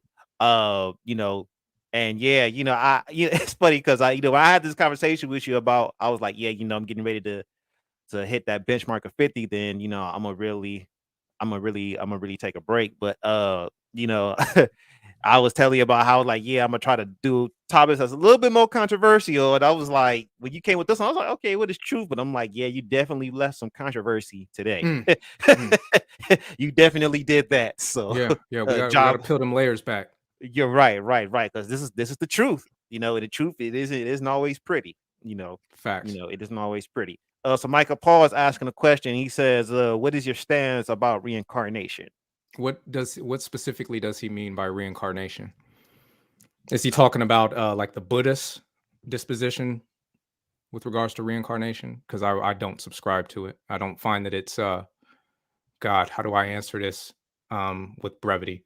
I don't believe that the constituent elements of reincarnation, at least from the Eastern Taoist, or not even Taoist, but Buddhist sense, don't align with the axioms of Scripture. And I'm willing to bear the burden of my credulity on that one. But if there's a biblical sense in which he's saying that there's reincarnation exists, he can give me a text or something like that, and then we can look at it. All right. I just want to say Shabbat Shalom to Rosa Perez. Shabbat Shalom. And Elder Mike. Yeah, man. He love, man. decided to drop on in, huh? He just yes, indeed. Decided to drop on in. I'm honored. Yeah, like Elder Mike is the only urban apologist that can freely come into Israelite platforms and get respect. The only one that I know of, at least, that can frequent Israelite platforms and get respect. All right. So they appreciate you tuning in, Elder Mike, and Shabbat Shalom. I mean, you keep a Shabbat with us. Yeah. You told you, man, you cross it over. We told you this, man. Don't get him started, man. Right. Don't get him started. Anyway, all right. So let me get Vinny D in the building. Vinny D, you're live on the air. Shabbat Shalom, and say what's up to the people. Yo. Peace. How y'all doing, man? Shabbat Shalom. Shabbat Shalom. All right. Yeah, I thought that was a real interesting lesson. Because it definitely attacks some of the strongholds that people have on their mind, and the cold part is it's all self-inflicted. You side with the.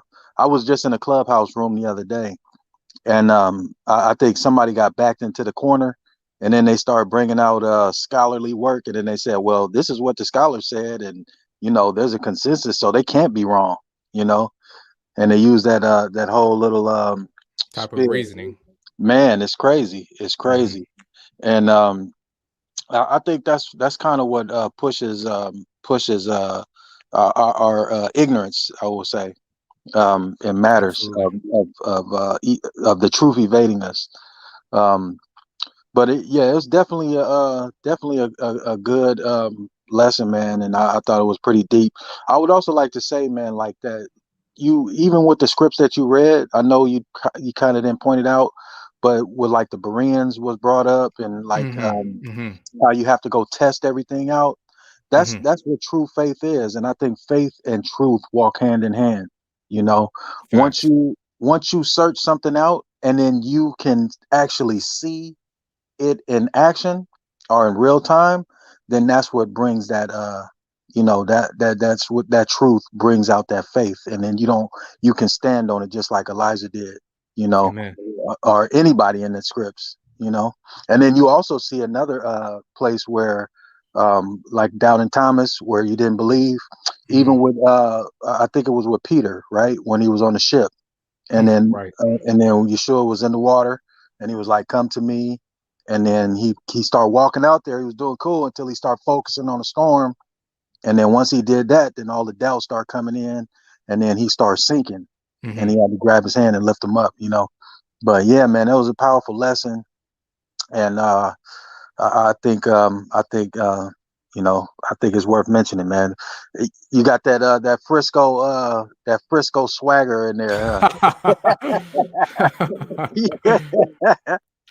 Well, Yeah. those were some powerful insights, brother. Thank you, man. Yeah, thank you. And peace to you, brother Gabar. Gabar, yo.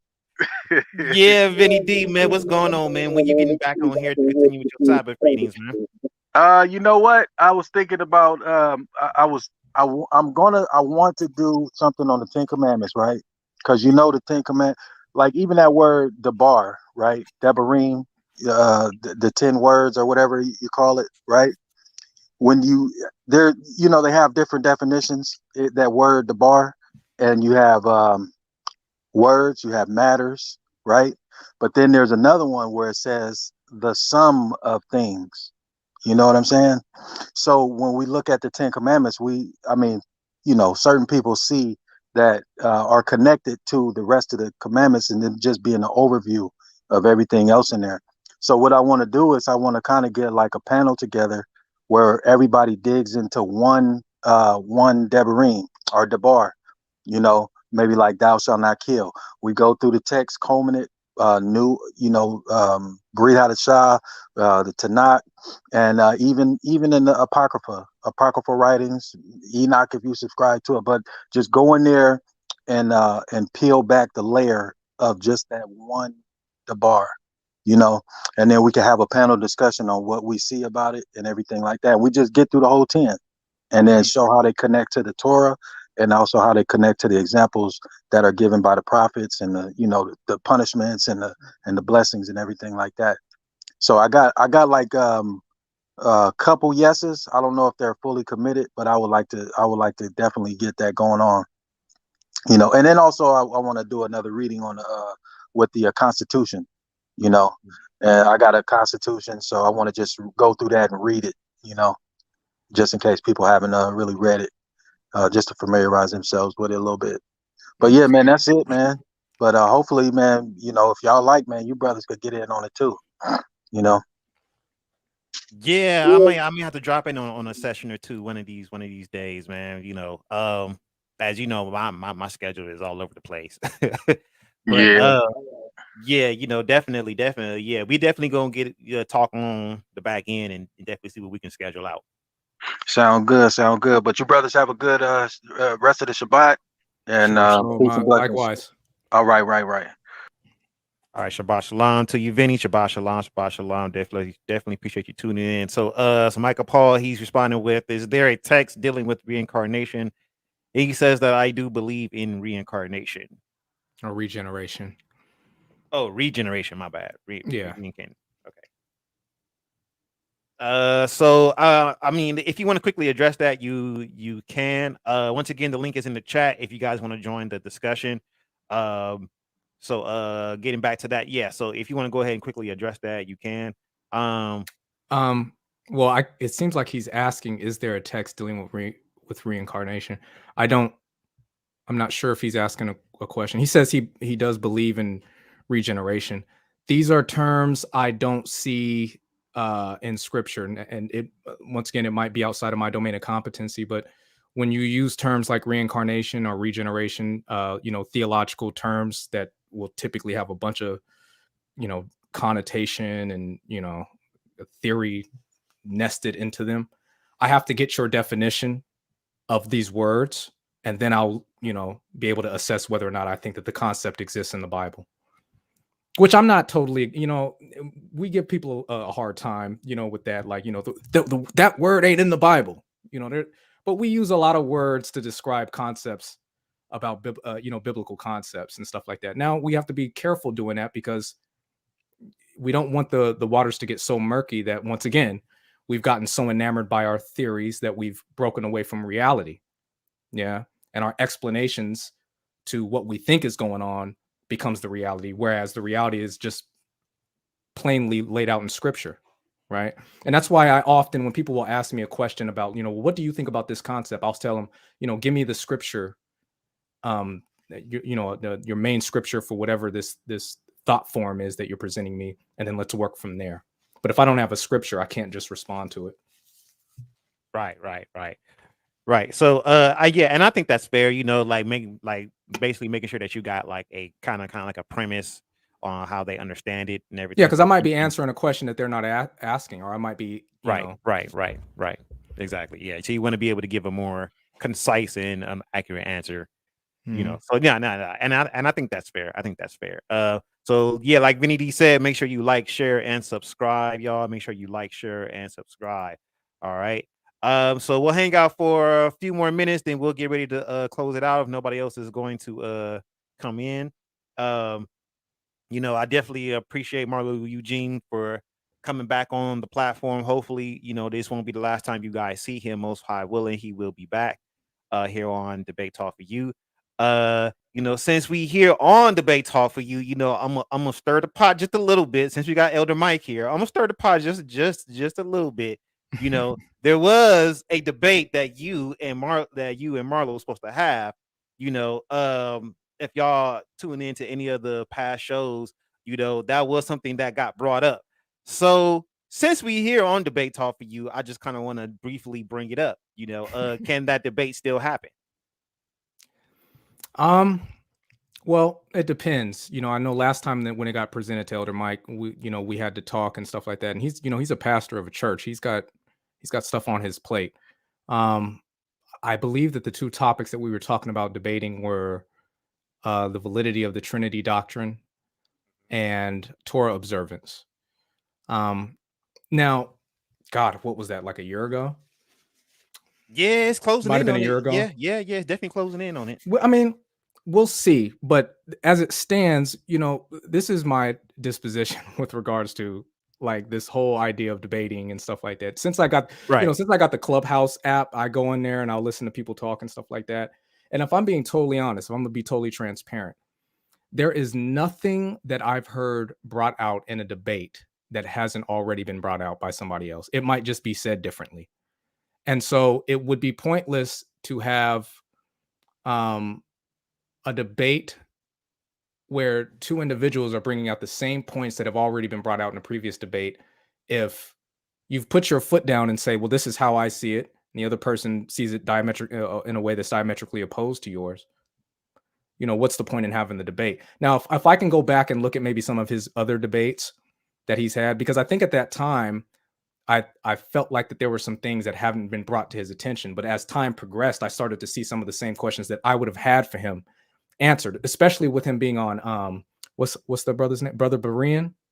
They have a lot of discussions, like 2-3 hour discussions where, a bunch of people end up coming in the live stream and a lot of different points are brought out.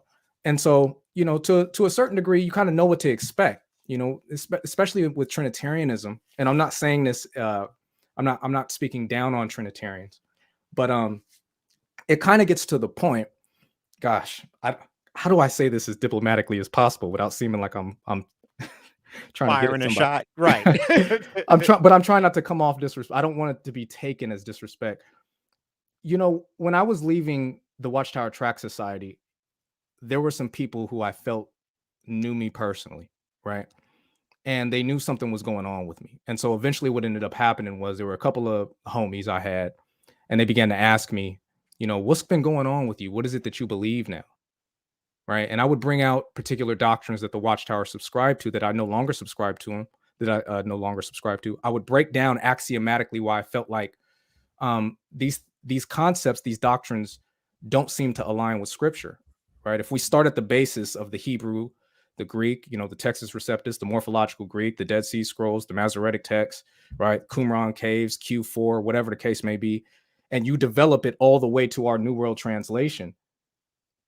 The concepts of some of these doctrines that we're teaching they don't hold. And so the only reason why we're subscribing to them is because we have this sort of like tribe mentality where we know that these doctrines represent us as Jehovah's Witnesses. And if we don't have them, then we're no longer, we don't know what we are anymore, right? And oftentimes I feel that when I hear different people present their doctrines, you know, you look in the live chat and all their cheerleaders come in, and it seems like it's a tribal thing. It's not really a matter of trying to delineate truth.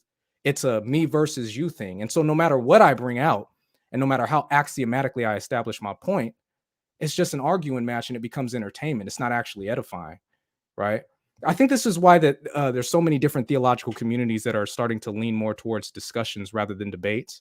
But even that, you know, at the highest level of abstraction, I've yet to hear anything within the past year that I haven't already heard. I mean, since I was one of Jehovah's Witnesses, the only thing that was new to me was the Torah observance. I hadn't found any communities that were talking about you know, the idea that the Sabbath wasn't done away with, that the law wasn't done away with. That was novel to me. So when I looked into that, I applied the same axiomatic rubrics that I employ in all my exegetes and my methods of exegetes, and it panned out. So I had to change my disposition because I was not keeping Torah at the time, you know. But even with that being said, you know, I don't know if you saw my debate that I had with my boy Wes Blaze, and me and him teamed up and we debated Brother Brian and Cherry Love. But most of what I would bring out in a Torah debate is already in that debate, right? And chances are the responses I'm going to get are going to mirror their responses if I'm talking to people with the same perspectives as, you know, Cherry and Brian. So once again, it's just, what would be the point? Like if there's something that hasn't been brought out, absolutely. If not, then here's what I'm willing to do at this point in my life. When I'm looking at the structure of the world right now,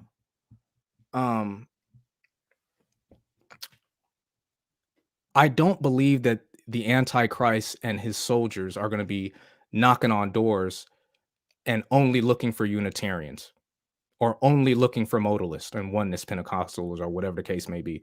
If you professed that Christ is the Messiah, you are going to be persecuted when the Antichrist is ruling. Now, I don't know what everybody believes with regards to the eschatological thread, but that's the narrative that I find.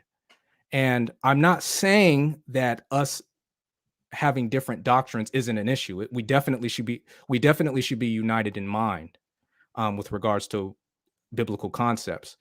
But I'm not going to not help a Trinitarian if they need a place to stay because they've been displaced because it's illegal to believe in the Bible just because they're a Trinitarian. To me, that's absurd, right? I'm not going to wish death on somebody that doesn't keep Shabbat. Listen, Thomas was not convinced Christ had resurrected. Christ didn't lambaste him. He didn't smack his lips and roll his eyes at him, right? There are some people out there that just aren't convinced that the Torah should be kept. And I understand what it's like to be in that mode of being, right? And so often we talk to people like they know better. So when we debate, you can feel it, like there's this emotional like antithesis and vitriol that people have with one another. Everybody's trying to one up one another. But I think we need to start considering the possibility that there are people that are absolutely convinced that God is a Trinity, right? There are people that are absolutely convinced that, you know, Christ is God, or the one and the same. There are people that are convinced that they're not the same. There's people that are convinced that Christ didn't have a pre-human existence. There's others that are, you know. I can't read hearts. I can't read minds. So I don't make it an issue of contention. I'm more concerned with what is your behavior like? You keeping the Trinity, or you believing in the Trinity, has nothing at all to do with whether or not you'll kill me or steal from me. If you believe that the love of God affects your behavior, I'm more worried about that. I could care less about if there's a brother out there that keeps the Sabbath, but he's a pedophile. You know what I'm saying? But versus a Christian who doesn't keep the Sabbath but isn't a pedophile, that to me doesn't make sense. That the Christian would get more vitriol for that. And I'm using that term Christian lightly. I know that that's a trigger word in the community, but that's my disposition now. Now I know that might rub people the wrong way, but there's some issues that are being brought out in some theological communities, and there's like a really big deal being made out of them. But at the highest level of abstraction, I don't think that those things are as important as we make them, you know, but I could be wrong, but that's just my disposition. No, I actually agree with a lot with what you're saying, and you know, I often get asked about, hey, Gabar, when you gonna do a debate? I'll often say, well, no one's actually challenged me, Mhm. and I'm not looking to challenge anyone, well, except one person, but there's one person in mind, but that may be because of personal feelings involved. So I don't think I've but ever seen do you have any debates on Debate Talk for You? so my introduction to Debate Talk for You, was first I was on a panel with Tanakh only and Messianics, and the topic was can Torah only and Messianics coexist. That was my introduction to Say Debate that Talk. again. Can Torah Can only and Messianics exist? coexist. Coexist? Yeah. So that was my introduction. Okay. Yeah, Okay. right. So that was my introduction. I was on that panel. I believe Davon Mays was on that panel. I want to say Chris Harris was on that panel. And then who else was on that panel? I believe I don't remember who all was on the Messianic side. I'm trying to remember. But anyway, throughout that I think show, I saw that. I think I saw that debate. yeah. Well, it really wasn't a debate. It was more so like a dialogue. And Mhm. so but anyway, from that point on, I was then my second time on here on a Debate Talk for You was actually concerning the trial series. Whenever the Torah only wanted to put the Messianics on trial. So that was my second time on here. See, that's a tough one, right? Now Right, right. that might be an issue. Well, that is an issue of contention. Now, how? Yeah, because I see this a lot in the Torah community where there are people who because they get in so many debates with individuals who don't believe that the law should be kept, because there's such a heavy reliance upon Galatians to establish, that disposition. And it's almost like people just get sick of dealing with it. So, they say, okay, well, the problem is Paul, right? And the next thing you know, they do away with Paul. Paul ain't no authority, right? And then they do away with Christ because Christ said this about the Sabbath or that about the Sabbath or this about the law and whatever, and it gets interpreted a particular way. So then they do away with the entire New Testament, and then if you're not that worse off, you don't do away with the Bible entirely, because I've seen some people that do away with the Bible entirely, following that mode of being. But the thing about being Tanakh only, okay, is I don't see how you can be Tanakh only and profess that Christ is the Messiah and that he died and resurrected. That's vital. Okay, that's vital. That's not there now. The Trinitarians often will make the belief in the Trinity doctrine a salvific issue. I don't find that explained in Scripture. I find that they will tap into some concepts that they're interpreting a particular way to make it a salvific issue, but there are some specific texts in the Bible that talk about denying the Christ, denying that he died and resurrected. Specific. I'm talking about you don't even have to do any exegesis. You could just read the text. You can read it in Greek. You know what I'm saying? Textus Receptus, morphological Greek. You're gonna get the same result. That's something where you might see me move a little bit differently around brothers and sisters like that. Especially and a lot of them are on Clubhouse. They like to have these debates. That's different, right? That's not a light matter, right? So I would actually prefer the Trinitarian, right, than a brother who's keeping Torah. He's keeping Torah just like me. We keep Shabbat. We don't eat pork. All that good stuff, But he doesn't think Christ is the Messiah. I'm choosing a Christian that doesn't keep the Sabbath over that brother 10 times out of 10. Now, people don't like me saying that, but deal with it. That's where I'm at. Interesting. That's interesting. That's gonna call for another. That's gonna call for another topic. We may have to talk I'm about sure that it is. I'm sure it is. on the back end. That's gonna call for another topic. That may actually involve Elder Mike since he's here to chat. It may actually involve him. So, but yeah, we'll talk about that on the back end. But yeah, like I've never held an official debate ever. I've never ever held an official debate. Nor do I go chasing after them because like I said, no one's presented a challenge to me, and then I don't go chasing after them simply because though I have learned some things from listening to debates, you are correct that after a while you start to hear the same information. You kind of just start to hear the same information, and um unless the topic is different and I'm like, okay, well, this is a different topic, I'm gonna check this one out, you know, so I can hear some different things and stuff. Other than that, like, yeah, if it's the same topic, especially on Clubhouse, because I know that keeps getting brought up too. On Clubhouse, it's a lot of the same recycled topics. And it gets old after a while. It gets real old after a while. Pretty much what you hear on Clubhouse that I've seen is Gentiles getting salvation, Right. multiple wives. Well, I haven't seen that one. Yeah, I've seen that one. That one gets recycled. It hasn't popped up in a minute, but it was like popping up redundantly. It was those two, and then the other one was what was the other one that I constantly see? I mean, it kind of died out now, but the whole thing about women, whether they can teach or not, and stuff like that, what I'm saying, that was going on, But even yearly, you kind of like see. I don't know. It's like these things happen like in season or something, like That's they're in deep. season out of season. That's They just deep, kind of huh? they just kind of come and then they go. So Hmm. which is why again myself. When Sal had, when I got introduced to this, the more conversation I had with Sal, the more, it was about pushing to bring different content, even here on Debate Talk for You, because Got you. unfortunately Debate Talk for You fell victim of the same thing. Got you. Got monotonous. So Understood. so that's the reason why, I just try to, bring some different type of content here, That's deep. It may not always be controversial, but as we know, controversy sells. So, and I think Sometimes you can't avoid it. I think Sometimes you you can't get that. avoid. Yeah, You you can't get that. avoid controversy. Some topics are just by nature. Right. Yeah,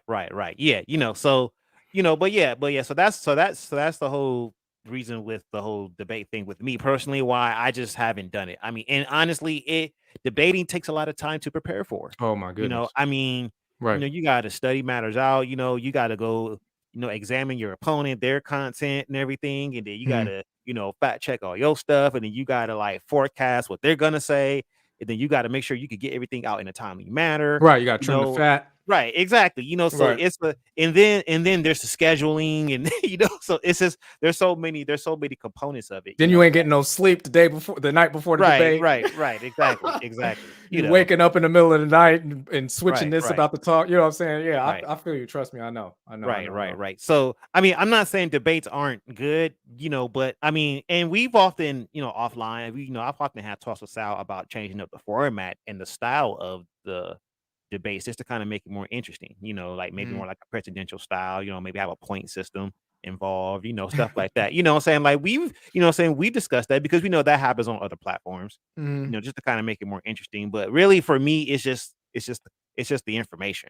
Right, Like right. if the information becomes redundant after a while, after I've already heard, all right, that topic's already been debated. All right, all right. I tend to not tune in, honestly. I tend to not tune in because after a while, again, like you said, it just gets kind of redundant, and you will only be Facts. listening for entertainment value. Facts. And that's not what we're here for. We're here to Right. serve the Most High and be good representatives of His Son. Debates do have their place, I would say, but I don't think that well, I know for a fact it shouldn't be the focal point of our spirituality. And it seems like for some that's all they live for. Everybody's got a different disposition. Everybody's debating about it, and everybody says God put it on my heart or God revealed to me. Well, that's very interesting, right? Because it don't look like that. That's not what I thought that the Holy Spirit, the Ruach HaKodesh, does. I thought it brought harmony and truth and tranquility, right? The fruitages of the Spirit are love, joy, peace, patience, kindness, goodness, faithfulness, gentleness, and self-control. I don't hear those in the debates. You know, I would rather be around old Annie Mae in the front row pew of the church with a fold-up fan, who, if I said the word eschatology, she's like, child, what in the world is an eschatology? Right? All I know is Jesus is my Lord and Savior, and I'm wherever he go, I'm going. I would much rather be around her than a hyper intellectual theologian, Torah keeper, non-Torah keeper, any day of the week, because those are the people who are going to walk into Zion. God's not looking for brainy people. He's looking for wise people. Don't get me wrong. He's not a fan of intellectually lazy people. Okay. But when you make, what did Christ say? You think that in the scriptures there are eternal life. You walking around here thinking because you've memorized scriptures that you somebody. Anybody can memorize and regurgitate something, right? Like, in order to be able to give a parable, okay, you have to understand how the thing works. You have to understand the principle that underlies the concept. Anybody can regurgitate scriptures, but if you want to know whether or not they actually understand what the scriptures mean, you present them a parable. Okay, so that's what you think the scriptures mean. Okay, cool. Okay, so according to the new covenant, is it okay to have sex with your wife on her period? Simple question. We're talking about sin, right? Christ said what? If your left hand causes you to sin, cut it off. If your eye causes you to sin, pluck it out. That sounds very serious. Hebrews chapter 10, verse 26 says what?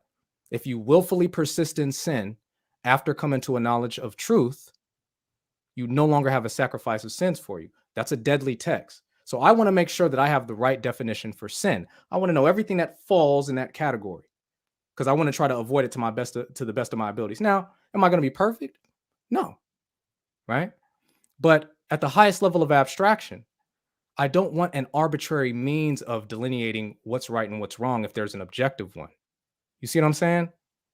And so understanding the principles that underlie scripture, in my estimation, what I found, when people focus more on that, you look more like Christ. You exemplify the fruitages of the Spirit. Remember, it's the fruitages of the Spirit. It's not the seeds of the Spirit. Okay? Your demeanor is proof as to what type of seeds have been planted. If I go onto your debates and you cutting people off when you talking, you mean, you snark, all this stuff, and it's not aligning with the fruitages of the Spirit, that's your fruit, which means whatever the seeds that were planted weren't the right seeds. You know what I'm saying? So that's who I'm looking for. And you know what's a trip? Most of the people that I find exemplifying the fruitages of the Spirit are not intellectual. They are not on here debating. These people, their ministry is their life. You know what I'm saying? These are the people you see at the grocery store. Like I said, this old Annie Mae in the front row pew of the church. You know what I'm saying? She's not going to come on here and debate the Trinity. You know, you know what I'm saying? If I said, what are the consubstantial claims of the Trinity? Oh, Annie Mae, right? Break that down to me. You know, explain to me why you subscribe as a Trinitarian to the idea that Christ is in essence shared by three distinct persons. Break down the administrative functionality of the Trinity. She'll be like, child, I don't know what in the world you're talking about. All I know is Father, Son, and Holy Spirit. You baptize in the name. You know, and if I follow her around and I see the way that she lives her life, she's probably a very beautiful individual. She's exemplifying all the fruitages of the Spirit. She looks a lot more like Christ than a lot of us on these platforms. And my main objective is to hear, well done, thy faithful servant. How well I did in debates, I don't know how much weight that's going to have on there, but I digress. I'm getting back on my soapbox. And I could be wrong, you know. God knows I'm a blistering idiot, so pray for me. Okay. And at that, man, let me go ahead and log off. But if you wanted to go ahead and say something else. No.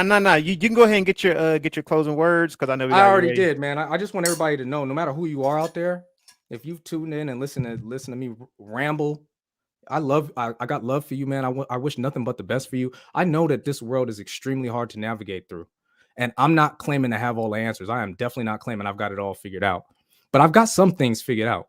You know, I know that, you know, the atheists, the Buddhists, the Muslim, the non-Torah keeper, and the Torah keeper, despite the fact that they may disagree on some things, is very interesting. In their backyard, they're all planting the same garden. Okay, planting a seed in the ground and watering it, and a tree growing, and then a fruit manifesting from that tree is based on an axiom. It doesn't matter what your religion is. And it's been, by my estimation and experience, that the more that you align yourself with principles, not by engaging in debates, but just by paying attention to reality and how things work, you are going to find yourself knocking on the doors of the kingdom. Because everything that comes forth from God is axiomatic. Everything that comes forth from Satan is ideological.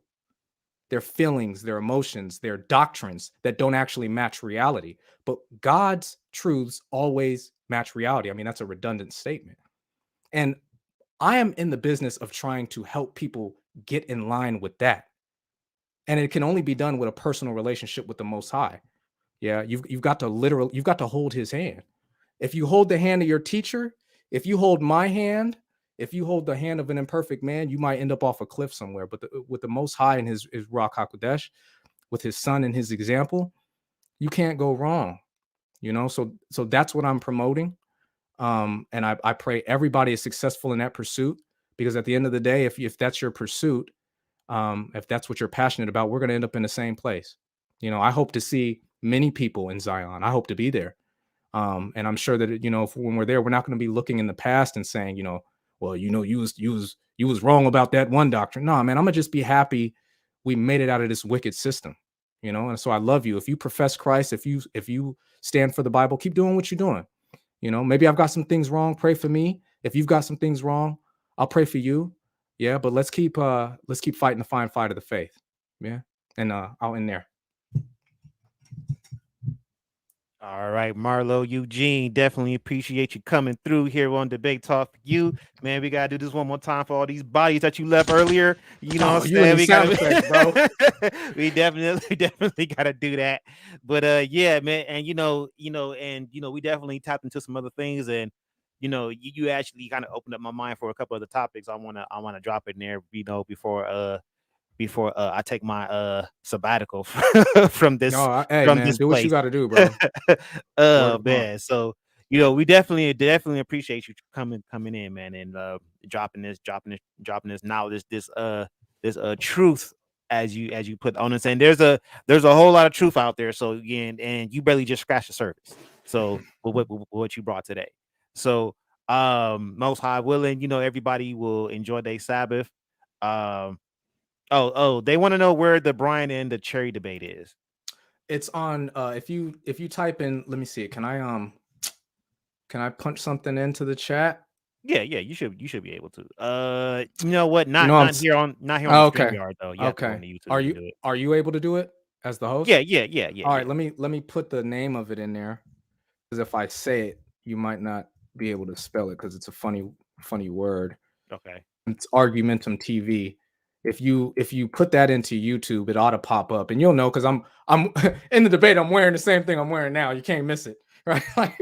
So yeah, you could check that out and see how you feel. If you feel like there's something I missed, go ahead and put it in the comments. I don't really rewatch my debates, but every now and then I check in on them, and I see that it's got a couple more views, and I'll check the comments and whatnot.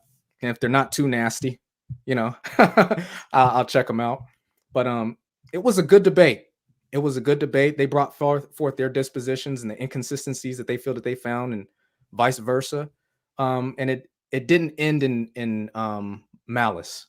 And so that's one of the primary constituents that I have to have if I'm going to engage in that type of situation. It can't be some reality TV entertainment, I'm gonna get at you, you get at me, and make each other look stupid type deal. I'm not in that. I'm not in this for that. Yeah. So Indeed. All right. So you guys can go and check that out on Argumentum TV. All right, Marlo, man, if you got some time, man, hang out backstage for a second, man. Let me get this show closed out. Okay. All right. So there you have it, guys. What is truth? And the brother Marlo definitely brought some nuggets today in that video clip. So we'll be back next week, episode 41.